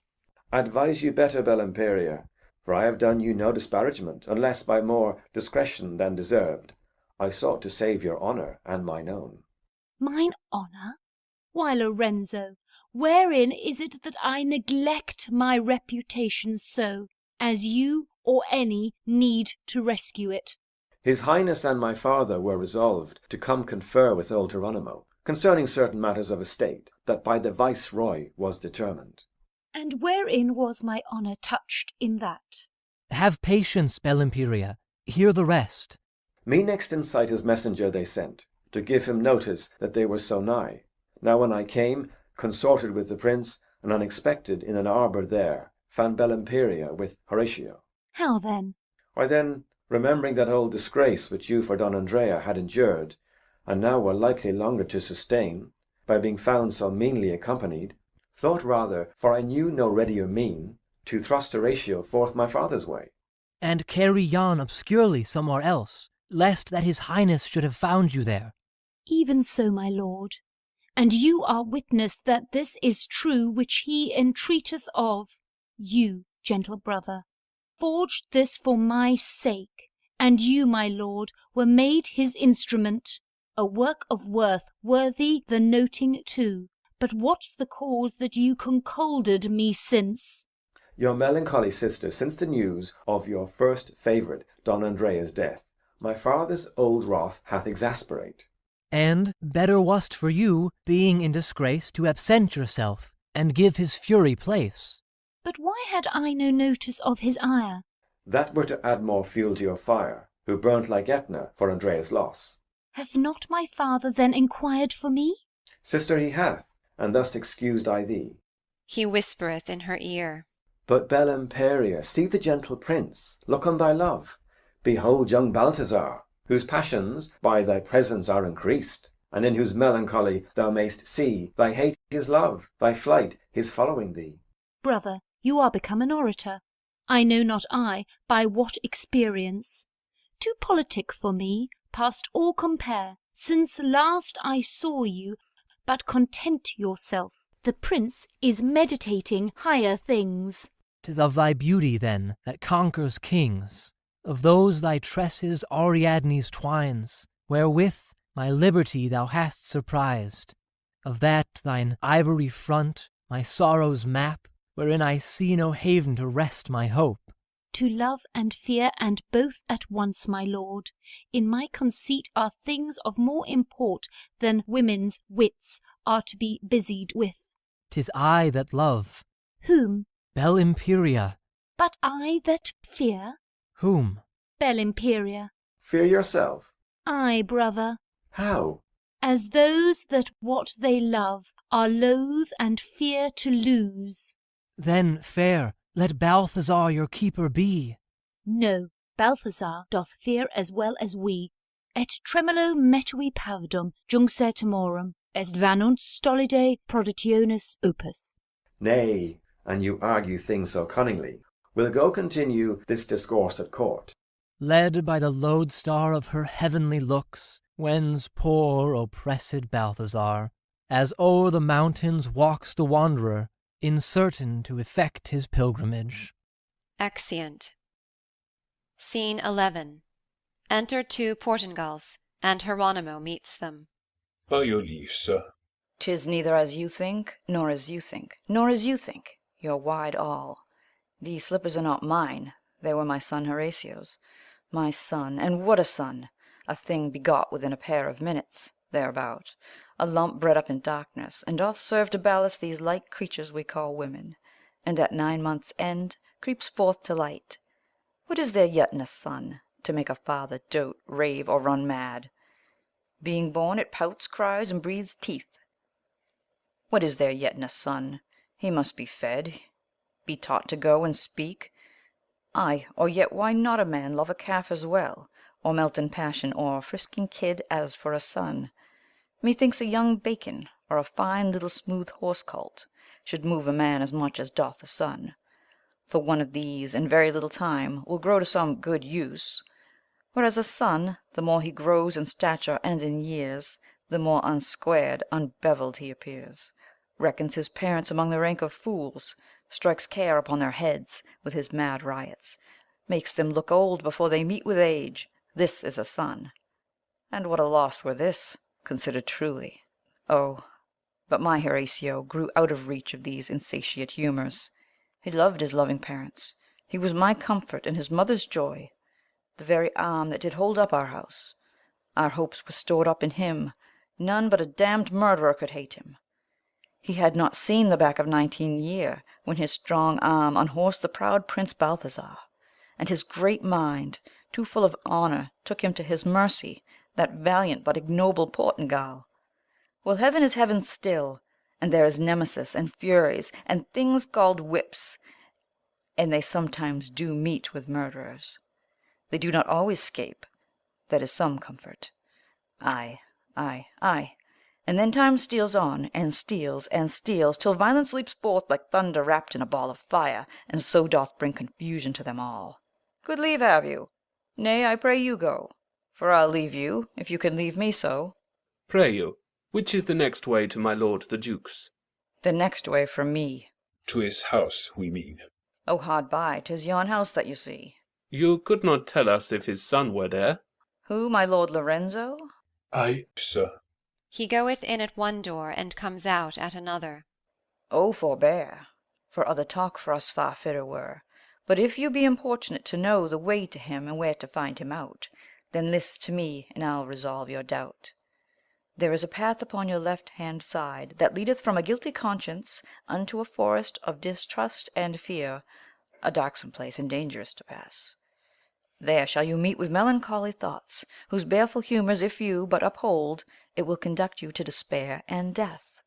Whose rocky cliffs, when you have once beheld, within a hugy dale of lasting night, that kindled with the world's iniquities, doth cast up filthy and detested fumes not far from thence, where murderers have built a habitation for their cursed souls.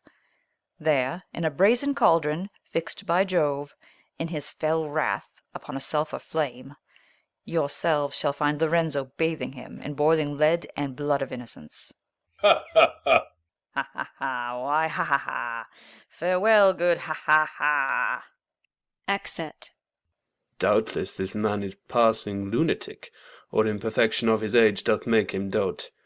Come, let's away to seek my lord the Duke. Scene 12. Enter Hieronimo with a poniard in one hand and a rope in the other. Now, sir, perhaps I come and see the king. The king sees me, and fain would hear my suit. Why, is not this a strange and seld seen thing, that standest by with toys should strike me mute? Go to, I see their shifts, and say no more. Hieronimo, 'tis time for thee to trudge. Down by the dale that flows with purple gore standeth a fiery tower. There sits a judge, upon a seat of steel and molten brass, and 'twixt his teeth he holds a firebrand, that leads on to the lake where hell doth stand. Away, Hieronimo, to him be gone, he'll do thee justice for Horatio's death. Turn down this path, thou shalt be with him straight, or this, and then thou needest not take thy breath. This way or that way, soft and fair, not so, for If I hang or kill myself, let's know who will revenge Horatio's murder then. No, no, fie, no. Pardon me, I'll none of that. He flings away the dagger and halter. This way I'll take, and this way comes the king. He takes them up again. And here I'll have a fling at him that's flat. And Balthazar, I'll be with thee to bring, and thee, Lorenzo. Here's the king. Nay, stay. And here, I hear, there goes the hair away. Enter King, Ambassador, Castile, and Lorenzo. Now show, Ambassador, what our viceroy saith. Hath he received the articles we sent? Justice, oh, justice to Hieronimo. Back. Seest thou not the king is busy? Oh, is he so? Who is he that interrupts our business? Not I. Hieronimo, beware, go by, go by. Renowned king, he hath received and read thy kingly proffers and thy promised league. And, as a man extremely overjoyed to hear his son so princely entertained, whose death he had so solemnly bewailed, this, for thy further satisfaction and kingly love, he kindly lets thee know. First, for the marriage of his princely son with Belemperia, thy beloved niece, the news are more delightful to his soul than myrrh or incense to the offended heavens. In person, therefore, will he come himself to see the marriage rite solemnized, and, in the presence of the court of Spain, to knit a sure inextricable band of kingly love and everlasting league betwixt the crowns of Spain and Portugal. There will he give his crown to Balthazar, and make a queen of Belemperia. Brother, how like you this our viceroy's love? No doubt, my lord. It is an argument of honourable care to keep his friend, and wondrous zeal to Balthazar his son. Nor am I least indebted to his grace that bends my liking to my daughter thus. Now last, dread lord, here hath his highness sent, although he send not that his son return, his ransom due to Don Horatio. Horatio? Who calls Horatio? And well remembered, thank his majesty. Here see it given to Horatio. Justice, oh justice, justice, gentle king. Who is that? Hieronimo? Justice, oh my son, my son, my son, whom naught can ransom or redeem. Hieronimo, you are not well advised. Away, Lorenzo, hinder me no more, for thou hast made me bankrupt of my bliss. Give me my son, you shall not ransom him. Away, I'll rip the bowels of the earth. He diggeth with his dagger. Then ferry over to the Elysian plains and bring my son to show his deadly wounds. Stand from about me. I'll make a pickaxe of my poniard. And here surrender up my marshalship, for I'll go marshal up the fiends in hell to be avenged on you all for this. What means this outrage? Will none of you restrain his fury? Nay, soft and fair, you shall not need to strive, for needs must he go that the devils drive. Exit. What accident hath happened, Hieronimo? I have not seen him to demean him so. My gracious lord, he is with extreme pride conceived of young Horatio his son, and covetous of having to himself the ransom of the young Prince Balthazar, distract and in a manner lunatic. Believe me, nephew, we are sorry for it. This is the love that fathers bear their sons. But, gentle brother, go give to him this gold, the prince's ransom, let him have his due.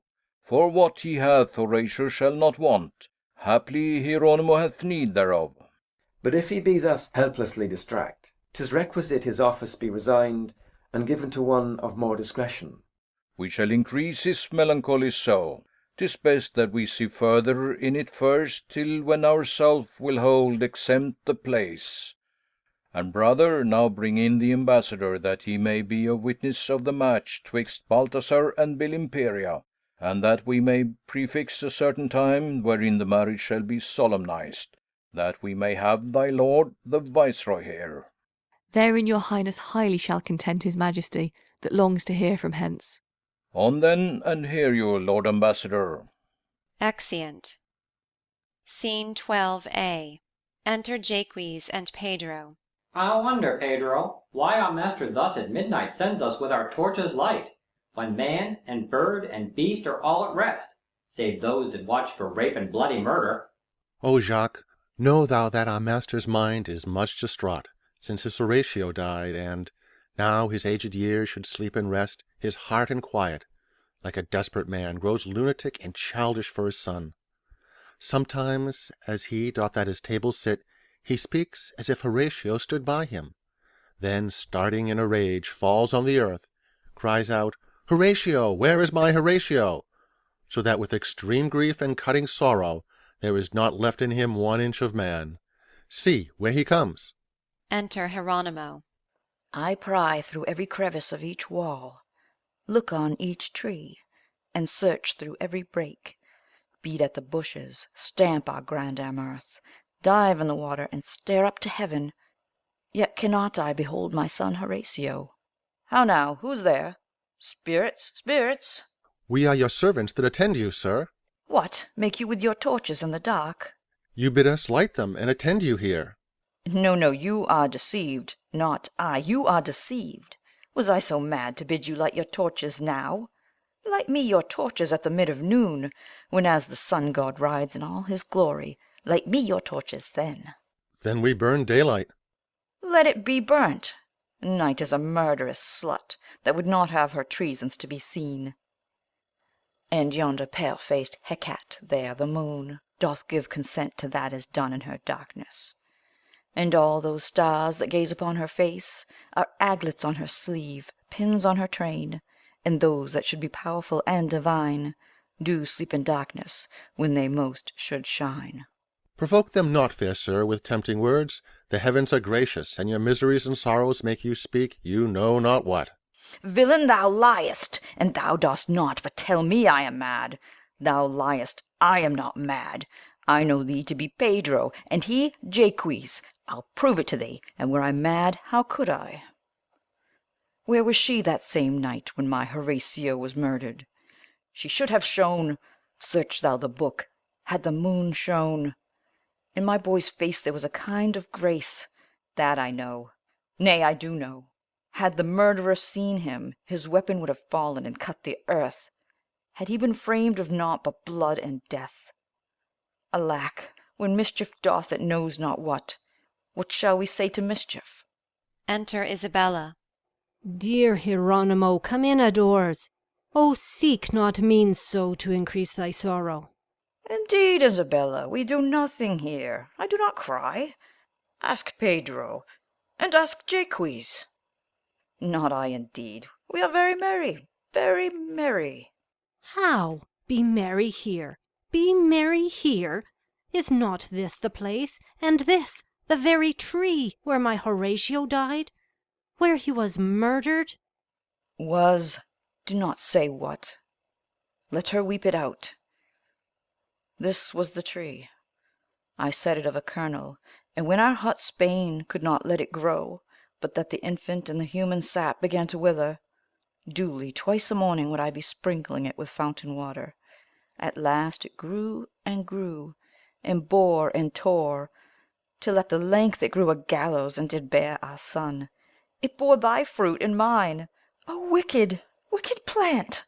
One knocks within at the door. See who knocked there. It is a painter, sir. Bid him come in and paint some comfort, for surely there's none lives but painted comfort. Let him come in. One knows not what may chance. God's will that I should set this tree. But even so, masters ungrateful servants rear from naught, and then they hate them that did bring them up. Enter the painter. God bless you, sir. Wherefore? Why, thou scornful villain, how, where, or by what means should I be blessed? What wouldst thou have, good fellow? Justice, madam. O ambitious beggar! Wouldst thou have that lives not in the world? Why, all the undelved mines cannot buy an ounce of justice. 'Tis a jewel so inestimable. I tell thee, God hath engrossed all justice in his hands, and there is none but what comes from him. Oh, then I see that God must right me for my murdered son. How? Was thy son murdered? Aye, sir. No man did hold his son so dear. What? Not as thine? That's a lie as massy as the earth. I had a son, whose least unvalued hair did weigh 1,000 of thy sons, and he was murdered. Alas, sir, I had no more than he. Nor I. But this same one of mine was worth a legion. But all is one. Pedro, Jaques, go in doors. Isabella, go. And this good fellow here and I will range this hideous orchard up and down, like to two lions reaved of their young. Go in doors, I say. Exeunt. The painter and he sits down. Come, let's talk wisely now. Was thy son murdered? Aye, sir. So was mine. How dost take it? Art thou not sometimes mad? Is there no tricks that comes before thine eyes? O Lord, yes, sir. Art a painter? Canst paint me a tear, or a wound, a groan, or a sigh? Canst paint me such a tree as this? Sir, I'm sure you've heard of my painting. My name's Bazzardo. Bazzardo! Afore God, an excellent fellow. Look you, sir, do you see? I'd have you paint me for my gallery, in your oil colours matted, and draw me 5 years younger than I am. Do you see, sir? Let 5 years go. Let them go like the Marshal of Spain. My wife Isabella standing by me, with a speaking look to my son Horatio, which should intend to this or some such like purpose. God bless thee, my sweet son. And my hand leaning upon his head, thus, sir. Do you see? May it be done? Very well, sir. Nay, I pray mark me, sir. Then, sir, would I have you paint me this tree, this very tree. Canst paint a doleful cry? Seemingly, sir. Nay, it should cry. But all is one. Well, sir, paint me a youth run through and through with villain swords, hanging upon this tree. Canst thou draw a murderer? I'll warrant you, sir, I have the pattern of the most notorious villains that ever lived in old Spain. Oh, let them be worse, worse. Stretch thine art, and let their beards be of Judas his own colour, and let their eyebrows jutty over. In any case observe that. Then, sir, after some violent noise, bring me forth in my shirt, and my gown under mine arm, and my torch in my hand, and my sword reared up thus, and with these words, What noise is this? Who calls Hieronimo? May it be done? Yea, sir. Well, sir, then bring me forth, bring me through alley and alley, still with a distracted countenance going along, and let my hair heave up my nightcap. Let the clouds scowl, make the moon dark, the stars extinct, the winds blowing, the bells tolling, the owls shrieking, the toads croaking, the minutes jarring, and the clock striking 12. And then at last, sir, starting, behold a man hanging and tottering, as you know the wind will wave a man, and I with a trice to cut him down, and looking upon him by the advantage of my torch, find it to be my son Horatio. There may you show a passion, there you may show a passion.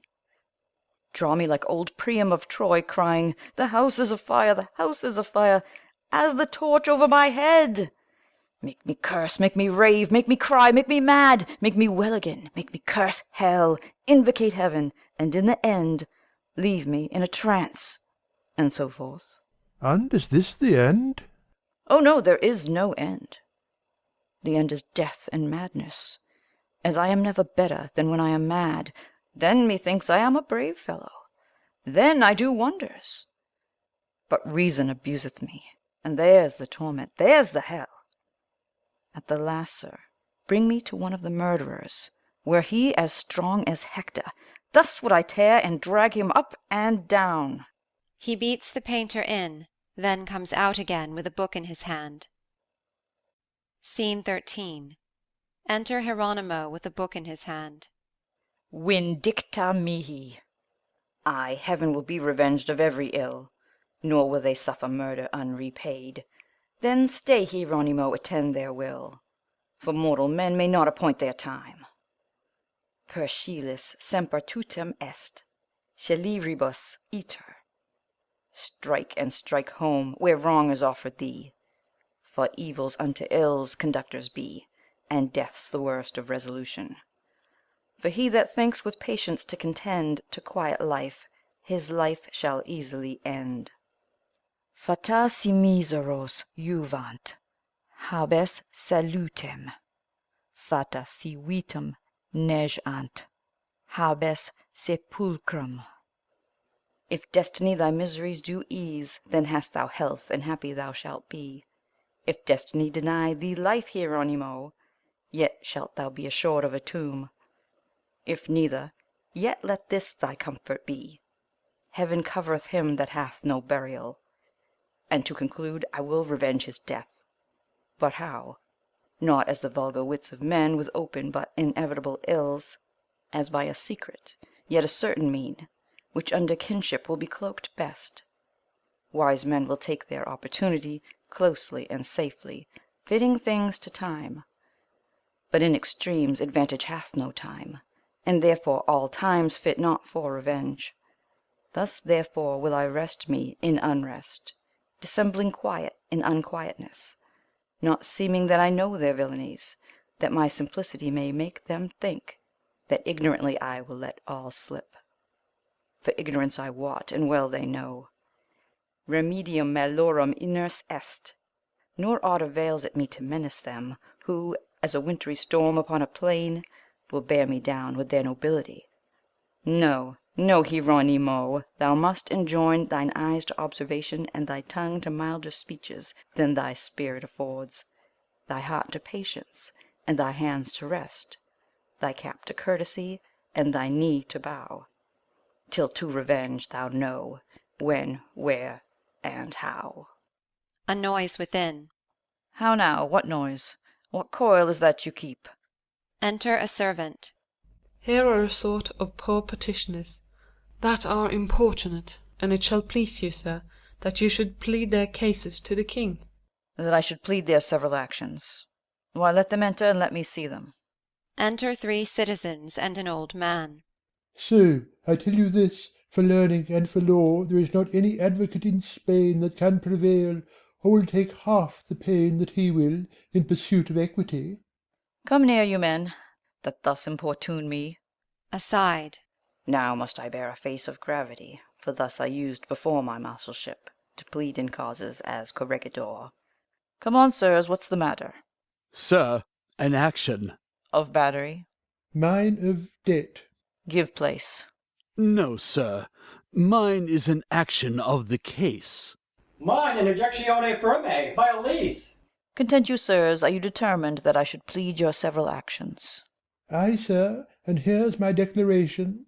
And here's my band. And here's my lease. They give him papers. But wherefore stands yon silly man so mute, with mournful eyes and hands to heaven upreared? Come hither, father, let me know thy cause. O worthy sir, my cause but slightly known may move the hearts of warlike myrmidons, and melt the Corsic rocks with rueful tears. Say, father, tell me what's thy suit. No, sir. Could my woes give way unto my most distressful words, then should I not in paper, as you see, with ink bewray what blood began in me. What's here? The humble supplication of Don Basulto for his murdered son? Aye, sir. No, sir, it was my murdered son. Oh, my son, oh, my son Horatio, but mine, or thine, Basulto. Be content. Here, take my handkercher, and wipe thine eyes, whiles wretched I in thy mishaps may see the lively portrait of my dying self. He draweth out a bloody napkin. Oh, no, not this. Horatio, this was thine, and when I dyed it in thy dearest blood, this was a token twixt thy soul and me, that of thy death revenged I should be. But here, take this and this. What, my purse? Aye, this and that, and all of them are thine, for all as one are our extremities. Oh, see the kindness of Hieronimo. This gentleness shows him a gentleman. See, see. Oh, see thy shame, Hieronimo. See here a loving father to his son. Behold the sorrows and the sad laments that he delivereth for his son's decease. If love's effects so strive in lesser things, if love enforce such moods in meaner wits, if love express such power in poor estates, Hieronimo, when as a raging sea, tossed with the wind and tide, overturneth then the upper billows course of waves to keep, whilst lesser waters labour in the deep, Then shamest thou not, Hieronimo, to neglect the sweet revenge of thy Horatio? Though on this earth justice will not be found, I'll down to hell, and in this passion knock at the dismal gates of Pluto's court, getting by force, as once Alcides did, a troop of furies and tormenting hags, to torture Don Lorenzo and the rest. Yet, lest the triple-headed porter should deny my passage to the slimy strand, the Thracian poet thou shalt counterfeit. Come on, old father, be my Orpheus, and if thou canst no notes upon the harp, then sound the burden of thy sore heart's grief, till we do gain that Proserpine may grant revenge on them that murdered my son. Then will I rent and tear them thus and thus, shivering their limbs in pieces with my teeth. Tears the papers. Oh, sir, my declaration. Exit Hieronimo and they after. Save my bond! Enter Hieronimo. Save my bond! Alas, my lease! It cost me £10, and you, my lord, have torn the same. That cannot be, I gave it never a wound. Show me one drop of blood fall from the same. How is it possible I should slay it then?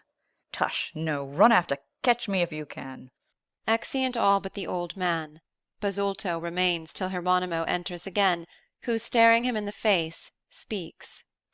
And art thou come, Horatio, from the depth, to ask for justice in this upper earth, to tell thy father thou art unrevenged, to wring more tears from Isabella's eyes, whose lights are dimmed with overlong laments?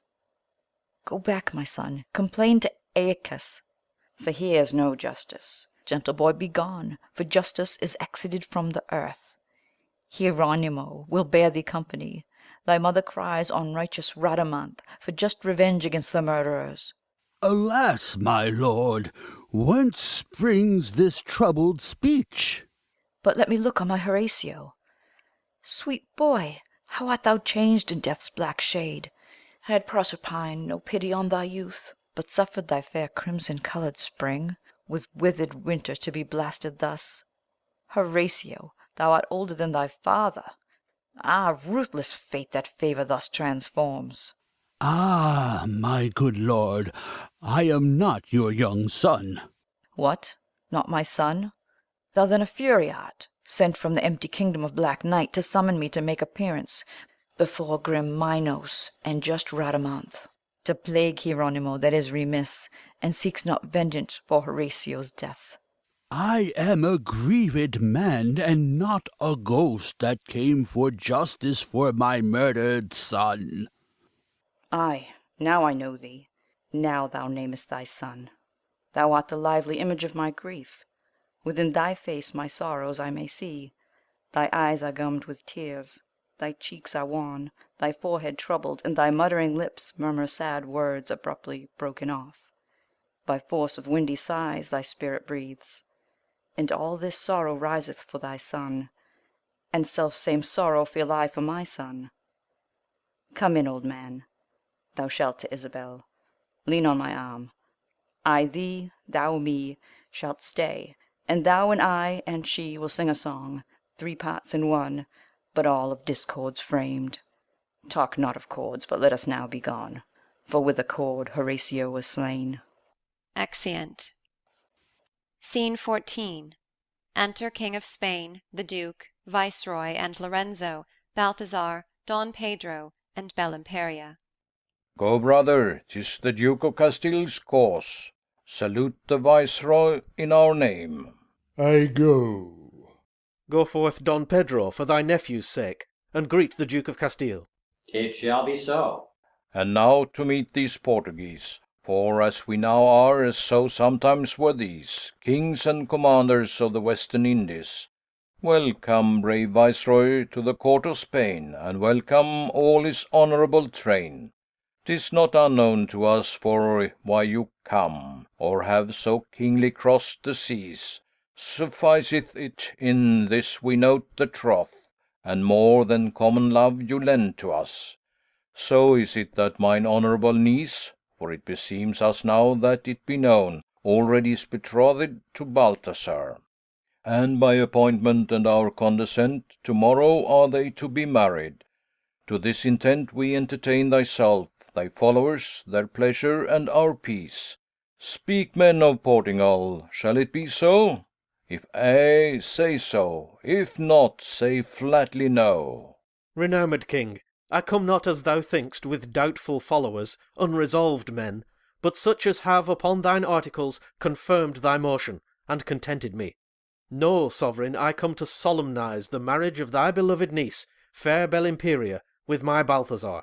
With thee, my son, whom sith I live to see, here take my crown. I give it her and thee. And let me live a solitary life, in ceaseless prayers, to think how strangely heaven hath thee preserved. See, brother, see how nature strives in him. Come, worthy viceroy, and accompany thy friend with thine extremities. A place more private fits this princely mood. Or here, or where your highness thinks it good. Exeunt all but Castile and Lorenzo. Scene 15. Castile, Lorenzo. Nay, stay, Lorenzo, let me talk with you. Seest thou this entertainment of these kings? I do, my lord, and joy to see the same. And knowst thou why this meeting is? For her, my lord, whom Balthazar doth love, and to confirm their promised marriage. She is thy sister? Who, Belimperia? Ay, my gracious lord, and this is the day that I have longed so happily to see. Thou wouldst be loath that any fault of thine should intercept her in her happiness? Heavens will not let Lorenzo err so much. Why then, Lorenzo, listen to my words. It is suspected, and reported too, that thou, Lorenzo, wrongest Hieronimo, and in his suits towards his majesty still keep'st him back, and seek'st to cross his suit. That I, my lord? I tell thee, son, myself have heard it said, when, to my sorrow, I have been ashamed to answer for thee, though thou art my son. Lorenzo, knowst thou not the common love and kindness that Hieronimo hath won by his deserts within the court of Spain? Or seest thou not the king, my brother's care in his behalf, and to procure his health? Lorenzo, should thou thwart his passions, and he exclaim against thee to the king, what honour wert in this assembly, or what a scandal wert among the kings to hear Hieronimo exclaim on thee? Tell me, and look thou tell me truly too, whence grows the ground of this report in court? My lord, it lies not in Lorenzo's power to stop the vulgar liberal of their tongue. A small advantage makes a water breach, and no man lives that long contenteth all. Myself have seen thee busy to keep back him and his supplications from the king. Yourself, my lord, had seen his passions, that ill beseemed the presence of a king, and for I pitied him in his distress, I held him thence with kind and courteous words, as free from malice to Hieronimo as to my soul, my lord. Hieronimo, my son, mistakes thee then. My gracious father, believe me, so he doth. But what's a silly man, distract in mind, to think upon the murder of his son? Alas, how easy is it for him to err! But for his satisfaction and the world's, 'twere good, my lord, that Hieronimo and I were reconciled, if ye misconstrue me. Lorenzo, thou hast said, it shall be so. Go one of you and call Hieronimo. Enter Balthazar and Belimperia. Come, Belimperia, Balthazar's content, my sorrow's ease and sovereign of my bliss, sith heaven hath ordained thee to be mine. Disperse those clouds and melancholy looks, and clear them up with those thy sun-bright eyes, wherein my hope and heaven's fair beauty lies. My looks, my lord, are fitting for my love, which new begun can show no brighter yet. New kindled flames should burn as morning sun. But not too fast, lest heat and all be done. I see my lord, my father. Truce, my love, I'll go salute him. Welcome, Balthazar, welcome, brave prince, the pledge of Castile's peace, and welcome, Belimperia. How now, girl? Why comest thou sadly to salute us thus? Content thyself, for I am satisfied. It is not now as when Andrea lived. We have forgotten and forgiven that, and thou art graced with a happier love. But, Balthazar, here comes Hieronimo. I'll have a word with him. Enter Hieronimo and a servant. And where's the Duke? Yonder. Even so. What new device have they devised, trow? Pocas palabras, mild as the lamb. That I will be revenged? No, I am not the man. Welcome, Hieronimo. Welcome, Hieronimo. Welcome, Hieronimo. My lords, I thank you for Horatio. Hieronimo, the reason that I sent to speak with you is this. What, so short? Then I'll be gone. I thank you for't. Nay, stay, Hieronimo. Go, call him son. Hieronimo, my father craves a word with you. With me, sir? Why, my lord, I thought you had done. No. Aside. Would he had. Hieronimo, I hear you find yourself aggrieved at my son, because you have not access unto the king, and say 'tis he that intercepts your suits. Why, is not this a miserable thing, my lord? Hieronimo, I hope you have no cause, and would be loath that one of your deserts should once have reason to suspect my son, considering how I think of you myself. Your son Lorenzo? Whom, my noble lord? The hope of Spain, mine honourable friend? Grant me the combat of them if they dare. Draws out his sword. I'll meet him face to face to tell me so. These be the scandalous reports of such as love not me, and hate my lord too much. Should I suspect Lorenzo, would prevent or cross my suit, that loved my son so well? My lord, I am ashamed it should be said. Hieronimo, I never gave you cause. My good lord, I know you did not. There, then pause, and for the satisfaction of the world, Hieronimo, frequent my homely house, the Duke of Castile, Cyprian's ancient seat, and when thou wilt, use me, my son, and it. But here, before Prince Balthazar and me, embrace each other and be perfect friends. Ay, marry, my lord, and shall. Friends, quoth he? See, I'll be friends with you all, especially with you, my lovely lord. For diverse causes it is fit for us that we be friends. The world's suspicious, and men may think what we imagine not. Why, this is friendly done, Hieronimo. And that, I hope, old grudges are forgot? What else? It were a shame it would not be so. Come on, Hieronimo, at my request, let us entreat your company today. Exeunt. Your lordship's to command. Pah, keep your way. Chi mi fa più carezze, che non suole, tradito miha, o tradir mi vuole. Exit. Scene 16. Enter Ghost and Revenge. Awake, Eritho, Cerberus, awake! Solicit Pluto, gentle Proserpine, to combat Acheron and Erebus. For ne'er by Styx and Phlegethon in hell, or ferried Charon to the fiery lake, such fearful sights as poor Andrea sees. Revenge, awake! Awake? For why? Awake, Revenge, for thou art ill advised to sleep. Awake! What, them art warned to watch? Content thyself and do not trouble me. Awake, Revenge, if love, as love hath had, have yet the power of prevalence in hell. Hieronimo with Lorenzo is joined in league, and intercepts our passage to revenge. Awake, Revenge, or we are woe begone. Thus worldlings ground what they have dreamed upon. Content thyself, Andrea. Though I sleep, yet is my mood soliciting their souls.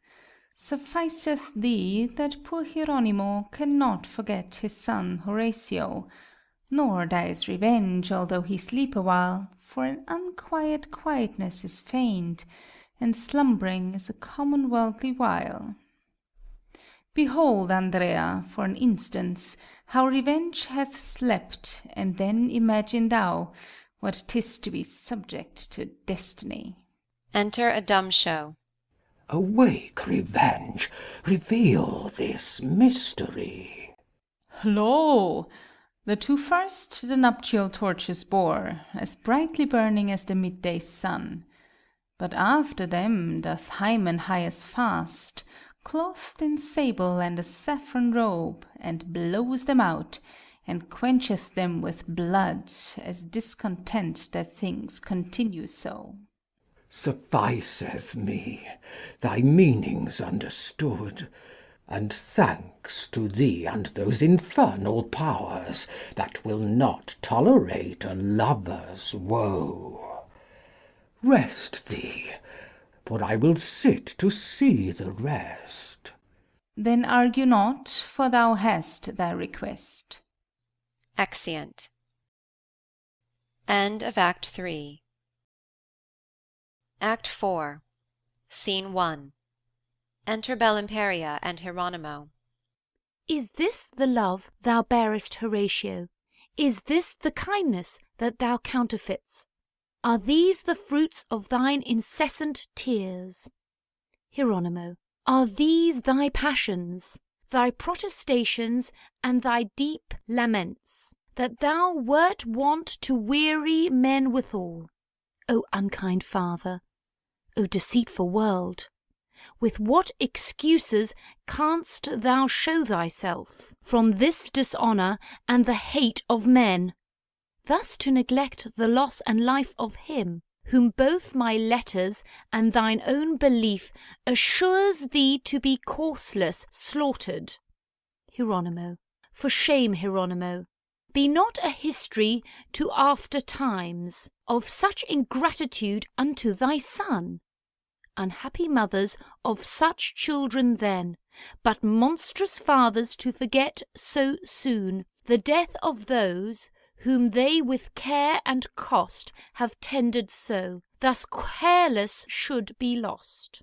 Myself, a stranger in respect of thee, so loved his life as still I wish their deaths. Nor shall his death be unrevenged by me, although I bear it out for fashion's sake. For here I swear, in sight of heaven and earth, shouldest thou neglect the love thou shouldest retain, and give it over, and devise no more, myself should send their hateful souls to hell, that wrought his downfall with extremest death. But may it be that Bellimperia vows such revenge as she hath deigned to say? Why then I see that hand applies our drift, and all the saints do sit soliciting for vengeance on those cursed murtherers. Madam, 'tis true, and now I find it so. I found a letter written in your name, and in that letter how Horatio died. Pardon, oh pardon, Bellimperia, my fear and care in not believing it. Nor think I thoughtless, think upon a mean to let his death be unrevenged at full. And here I vow, so you but give consent, and will conceal my resolution, I will ere long determine of their deaths, that causeless thus have murdered my son. Hieronimo, I will consent, conceal, and aught that may affect far thine avail, join with thee to revenge Horatio's death. On then, and whatsoever I devise, let me entreat you, grace my practices, for why the plot's already in mine head. Here they are. Enter Balthazar and Lorenzo. How now, Hieronimo? What, courting Bellimperia? Ay, my lord, such courting as I promise you. She hath my heart, but you, my lord, have hers. But now, Hieronimo, or never, we are to entreat your help. My help? Why, my good lords, assure yourselves of me, for you have given me cause. Ay, by my faith have you. It pleased you at the entertainment of the ambassador to grace the king so much as with a show. Now, were your study so well furnished as for the passing of the first night's sport to entertain my father with the like, or any such like pleasing motion, assure yourself it would content them well. Is this all? Ay, this is all. Why then, I'll fit you. Say no more. When I was young, I gave my mind and plied myself to fruitless poetry, which, though it profit the professor not, yet is it passing pleasing to the world. And how for that? Marry, my good lord, thus, and yet methinks you are too quick with us. When in Toledo, there I studied, it was my chance to write a tragedy. See here, my lords. He shows them a book. Which long forgot I found this other day. Now would your lordships favour me so much as but to grace me with your acting it. I mean each one of you to play a part.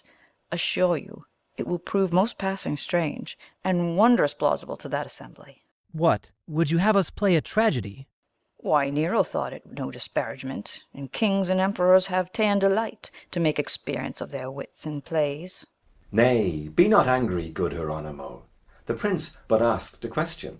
In faith, Hieronimo, and you be in earnest, I'll make one. And I another. Now, my good lord, could you entreat your sister Belimperia to make one? For what's a play without a woman in it? Little entreaty shall serve me, Hieronimo, for I must needs be employed in your play. Why, this is well. I tell you, lordings, it was determined to have been acted by gentlemen and scholars too, such as could tell what to speak. And now it shall be played by princes and courtiers, such as can tell how to speak, if, as it is our country manner, you will but let us know the argument. That shall I roundly. The chronicles of Spain record this written of a knight of Rhodes. He was betrothed and wedded at the length to one Perseida, an Italian dame, whose beauty ravished all that her beheld, especially the soul of Soliman, who at the marriage was the chiefest guest. By sundry means sought Soliman to win Perseida's love, and could not gain the same. Then gan he break his passion to a friend, one of his bashaws, whom he held full dear. Her had this bashaw long solicited, and saw she was not otherwise to be won, but by her husband's death, this knight of Rhodes, whom presently by a treachery he slew. She, stirred with an exceeding hate therefore, as cause of this, slew Soliman, and to escape the bashaw's tyranny did stab herself, and this the tragedy. Oh, excellent! But say, Hieronimo, what then became of him that was the bashaw? Marry thus, moved with remorse of his misdeeds, ran to a mountain top and hung himself.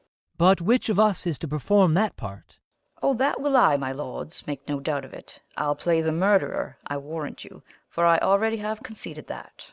And what shall I? Great Soliman, the Turkish emperor. And I?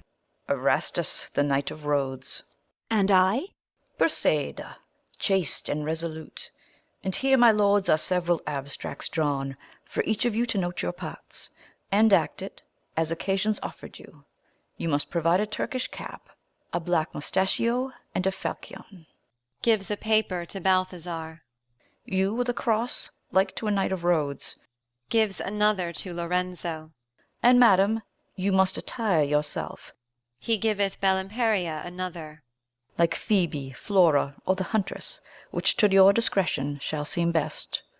And as for me, my lords, I'll look to one, and with the ransom that the viceroy sent, so furnish and perform this tragedy, as all the world shall say Hieronimo was liberal and gracing of it so. Hieronimo, methinks a comedy were better. A comedy? Fie, comedies are fit for common wits.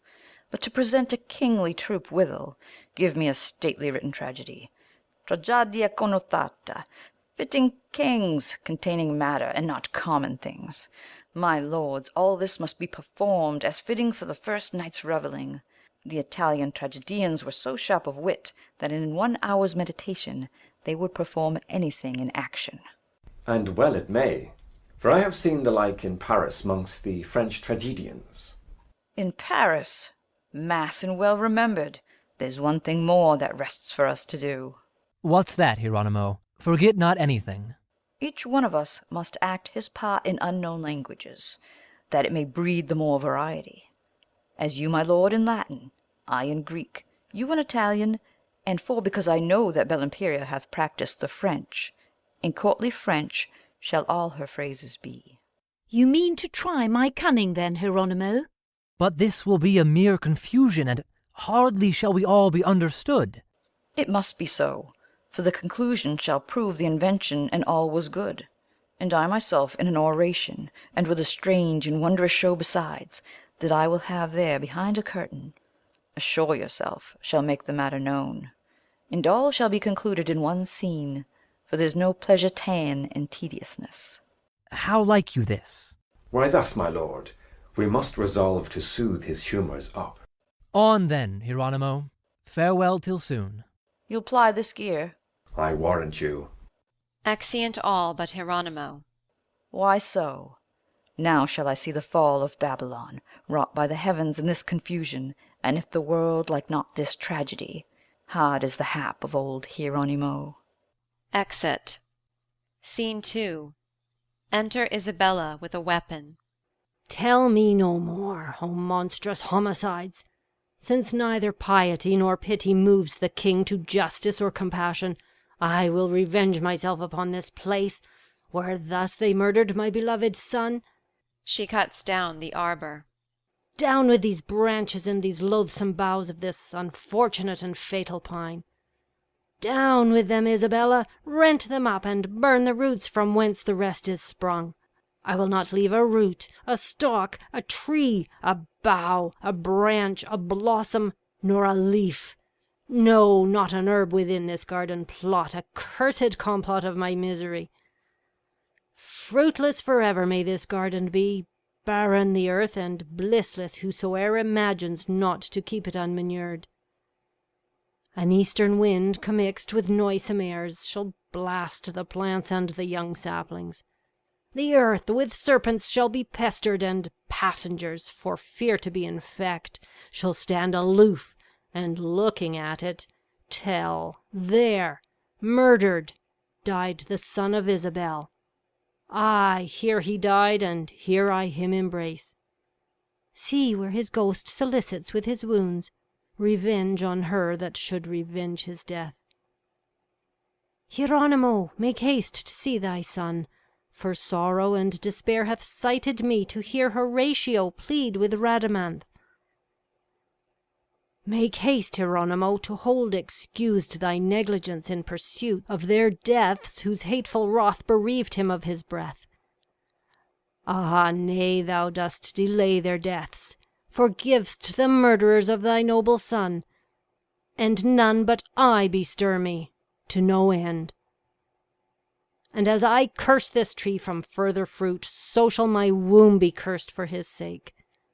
And with this weapon will I wound the breast, the hapless breast that gave Horatio suck. She stabs herself. Scene 3. Enter Hieronimo. He knocks up the curtain.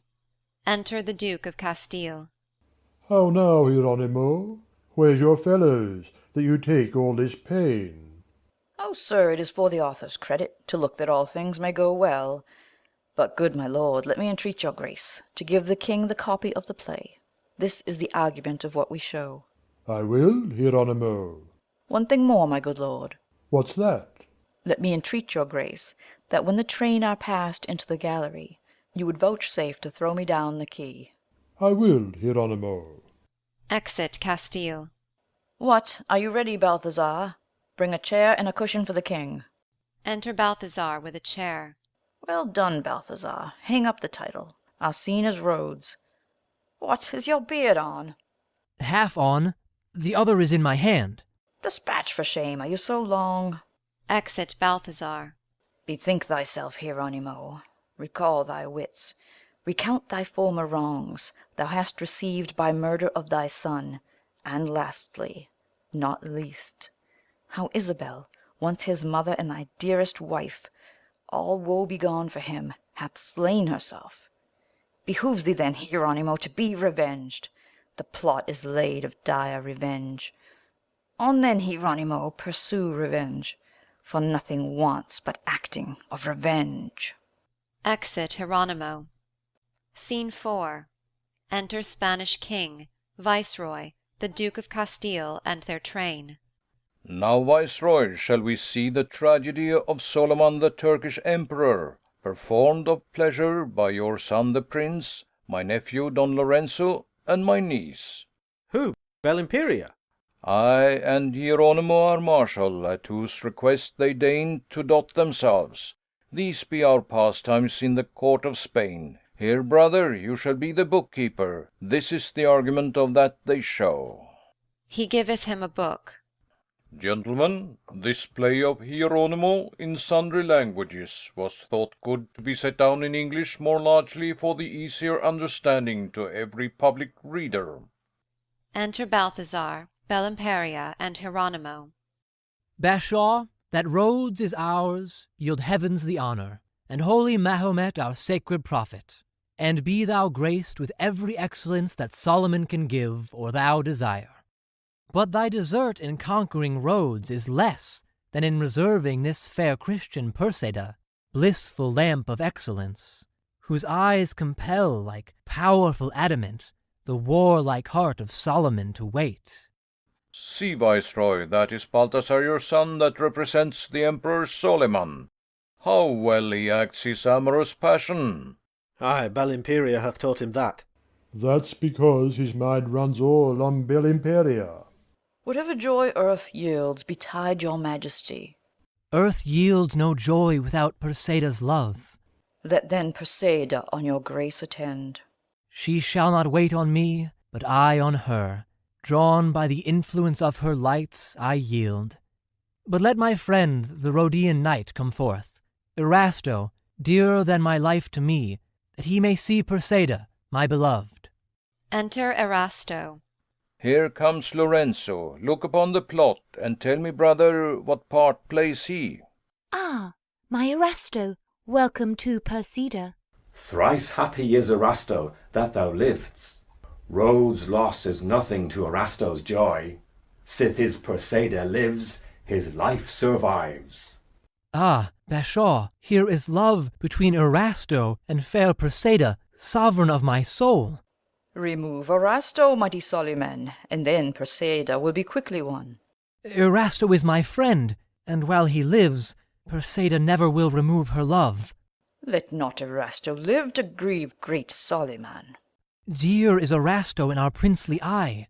But if he be your rival, let him die. Why, let him die. So love commandeth me, yet grieve I that Erasto should so die. Erasto, Solyman saluteth thee, and lets thee wit by me his highness will. Which is it thou shouldest be thus employed? Stabs him. Ay me, Erasto, see Solyman, Erasto's slain. Yet liveth Solomon to comfort thee. Fair queen of beauty, let not favour die, but with a gracious eye behold his grief, that with Perseida's beauty is increased, if by Perseida his grief be not released. Tyrant, desist soliciting vain suits. Relentless are mine ears to thy laments, as thy butcher is pitiless and base, which seized on my Erasto harmless knight. Yet by thy power thou thinkest to command, and to thy power Perseida doth obey. But were she able, thus she would revenge thy treacheries on thee, ignoble prince. Stabs him. And on herself she would be thus revenged. Stabs herself. Well said, old marshal, this was bravely done.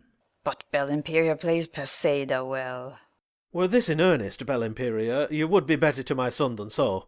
But now, what follows for Hieronimo? Marry, this follows for Hieronimo. Here break we off our sundry languages, and thus conclude I in our vulgar tongue.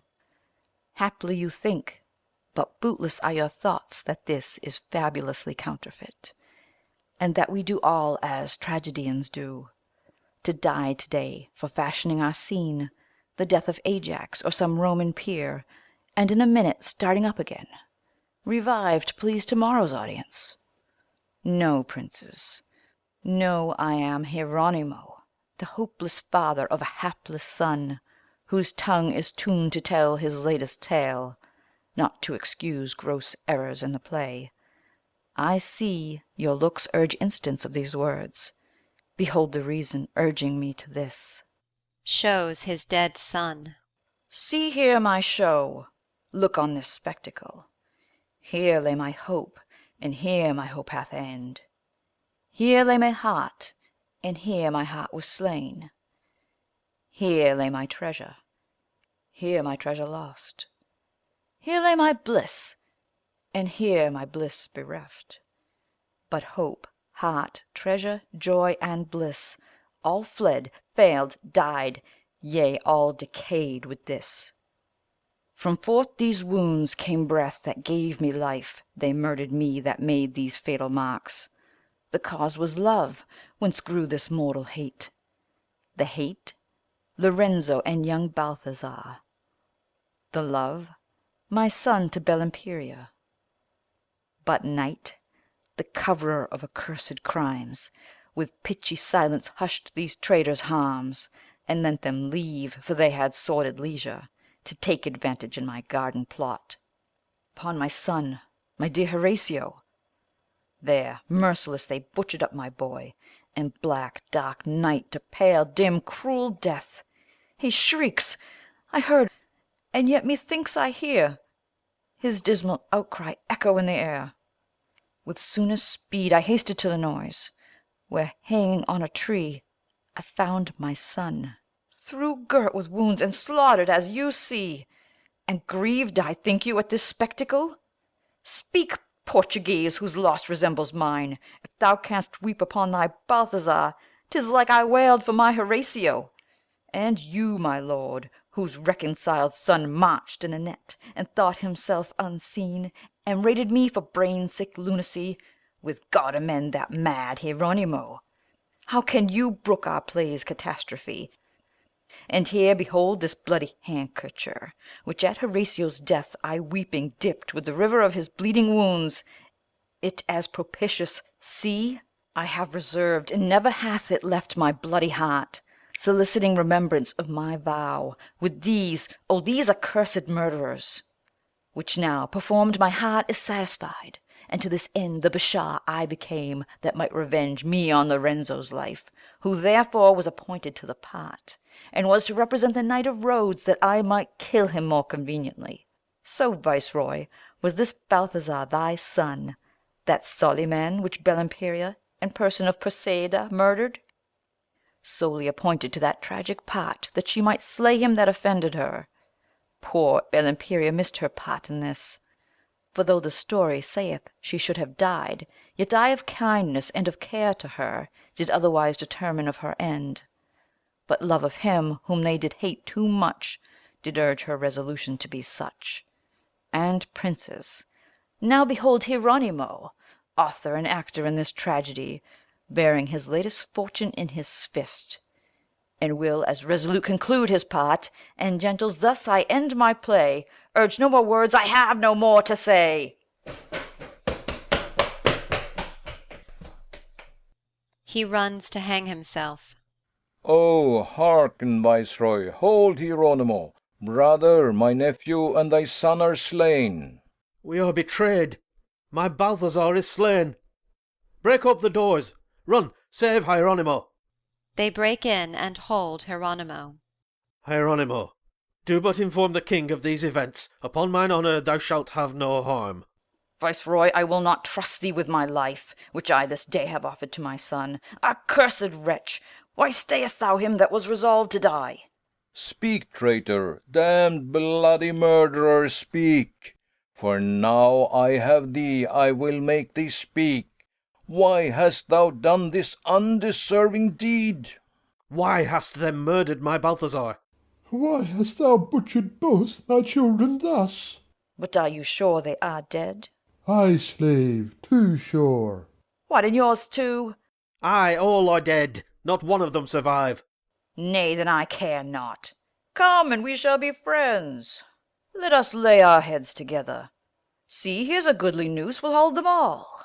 Oh, damned devil! How secure he is! Secure? Why dost thou wonder at it? I tell thee, Viceroy, this day I have seen revenge, and in that sight am grown a prouder monarch than ever sat under the crown of Spain. Had I as many lives as there be stars, as many heavens to go to as those lives, I'd give them all, aye, and my soul to boot. But I would see thee ride in this red pool. Oh, good words! As dear to me was my Horatio as yours, or yours, or yours, my lord, to you. My guiltless son was by Lorenzo slain, and by Lorenzo and that Balthazar, upon whose souls may heavens be yet avenged with greater far than these afflictions. But who were thy confederates in this? That was thy daughter, Belimperia, for by her hand my Balthazar was slain. I saw her stab him. Why speak'st thou not? What lesser liberty can kings afford than harmless silence? then afford it me. Sufficeth I may not, nor I will not tell thee. Fetch forth the tortures, traitor as thou art, I'll make thee tell. Indeed thou mayest torment me, as his wretched son hath done in murdering my Horatio, but never shalt thou force me to reveal the thing which I have vowed inviolate. And therefore, in despite of all thy threats, pleased with their death and eased with their revenge, first take my tongue and afterwards my heart. He bites out his tongue. O monstrous resolution of a wretch! See, Viceroy, he hath bitten forth his tongue, rather than to reveal what we required. Yet can he write. And if in this he satisfy us not, we will devise the extremest kind of death that ever was invented for a wretch.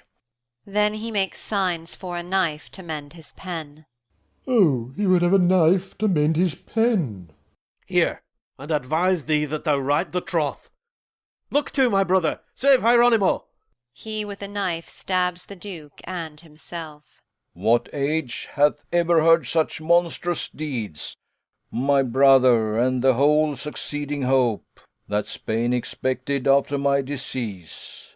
Go, bear his body hence, that we may mourn the loss of our beloved brother's death, that he may be entombed. Whatever befall, I am the next, the nearest, last of all. And thou, Don Pedro, do the like for us. Take up our hapless son, untimely slain. Set me with him, and he with woeful me, upon the mainmast of a ship unmanned, and let the wind and tide haul me along to Scylla's barking and untamed gulf, or to the loathsome pool of Acheron, to weep my want for my sweet Balthazar. Spain hath no refuge for a Portingal. The trumpets sound a dead march, the King of Spain mourning after his brother's body, and the King of Portugal bearing the body of his son. Scene 5. Enter Ghost and Revenge. Ay, now my hopes have end in their effects, when blood and sorrow finish my desires. Horatio, murdered in his father's bower, vile Cerberine by Pedringano slain, false Pedringano hanged by quaint device, fair Isabella by herself misdone, Prince Balthazar by Belimperia stabbed, the Duke of Castile and his wicked son both done to death by old Hieronimo, my Belimperia fallen as Dido fell, and good Hieronimo slain by himself. Ay, these were spectacles to please my soul. Now will I beg at lovely Proserpine, that by the virtue of her princely doom I may consort my friends in pleasing sort, and on my foes work just and sharp revenge. I'll lead my friend Horatio through those fields where never dying wars are still inured. I'll lead fair Isabella to that train where pity weeps, but never feeleth pain. I'll lead my Belimperia to those joys that vestal virgins and fair queens possess. I'll lead Hieronimo where Orpheus plays, adding sweet pleasure to eternal days. But say, Revenge, for thou must help or none, against the rest how shall my hate be shown? This hand shall hale them down to deepest hell, where none but furies, bugs, and tortures dwell. Then, sweet Revenge, do this at my request. Let me be judge, and doom them to unrest. Let loose poor Titius from the vulture's gripe, and let Don Cyprian supply his room. Placed on Lorenzo on Ixion's wheel, and let the lover's endless pain surcease. Juno forgets old wrath and grants him ease. Hang Balthazar about Chimera's neck, and let him there bewail his bloody love, repining at our joys that are above. Let Cerberine go roll the fatal stone, and take from Sisyphus his endless moan. False Pedringano, for his treachery, let him be dragged through boiling Acheron, and there live, dying still in endless flames, blaspheming gods and all their holy names. Then haste we down to meet thy friends and foes, to place thy friends in ease, the rest in woes. For here, though death hath end their misery, I'll there begin their endless tragedy. Exeunt. End of Act 4. End of the Spanish Tragedy by Thomas Kyd.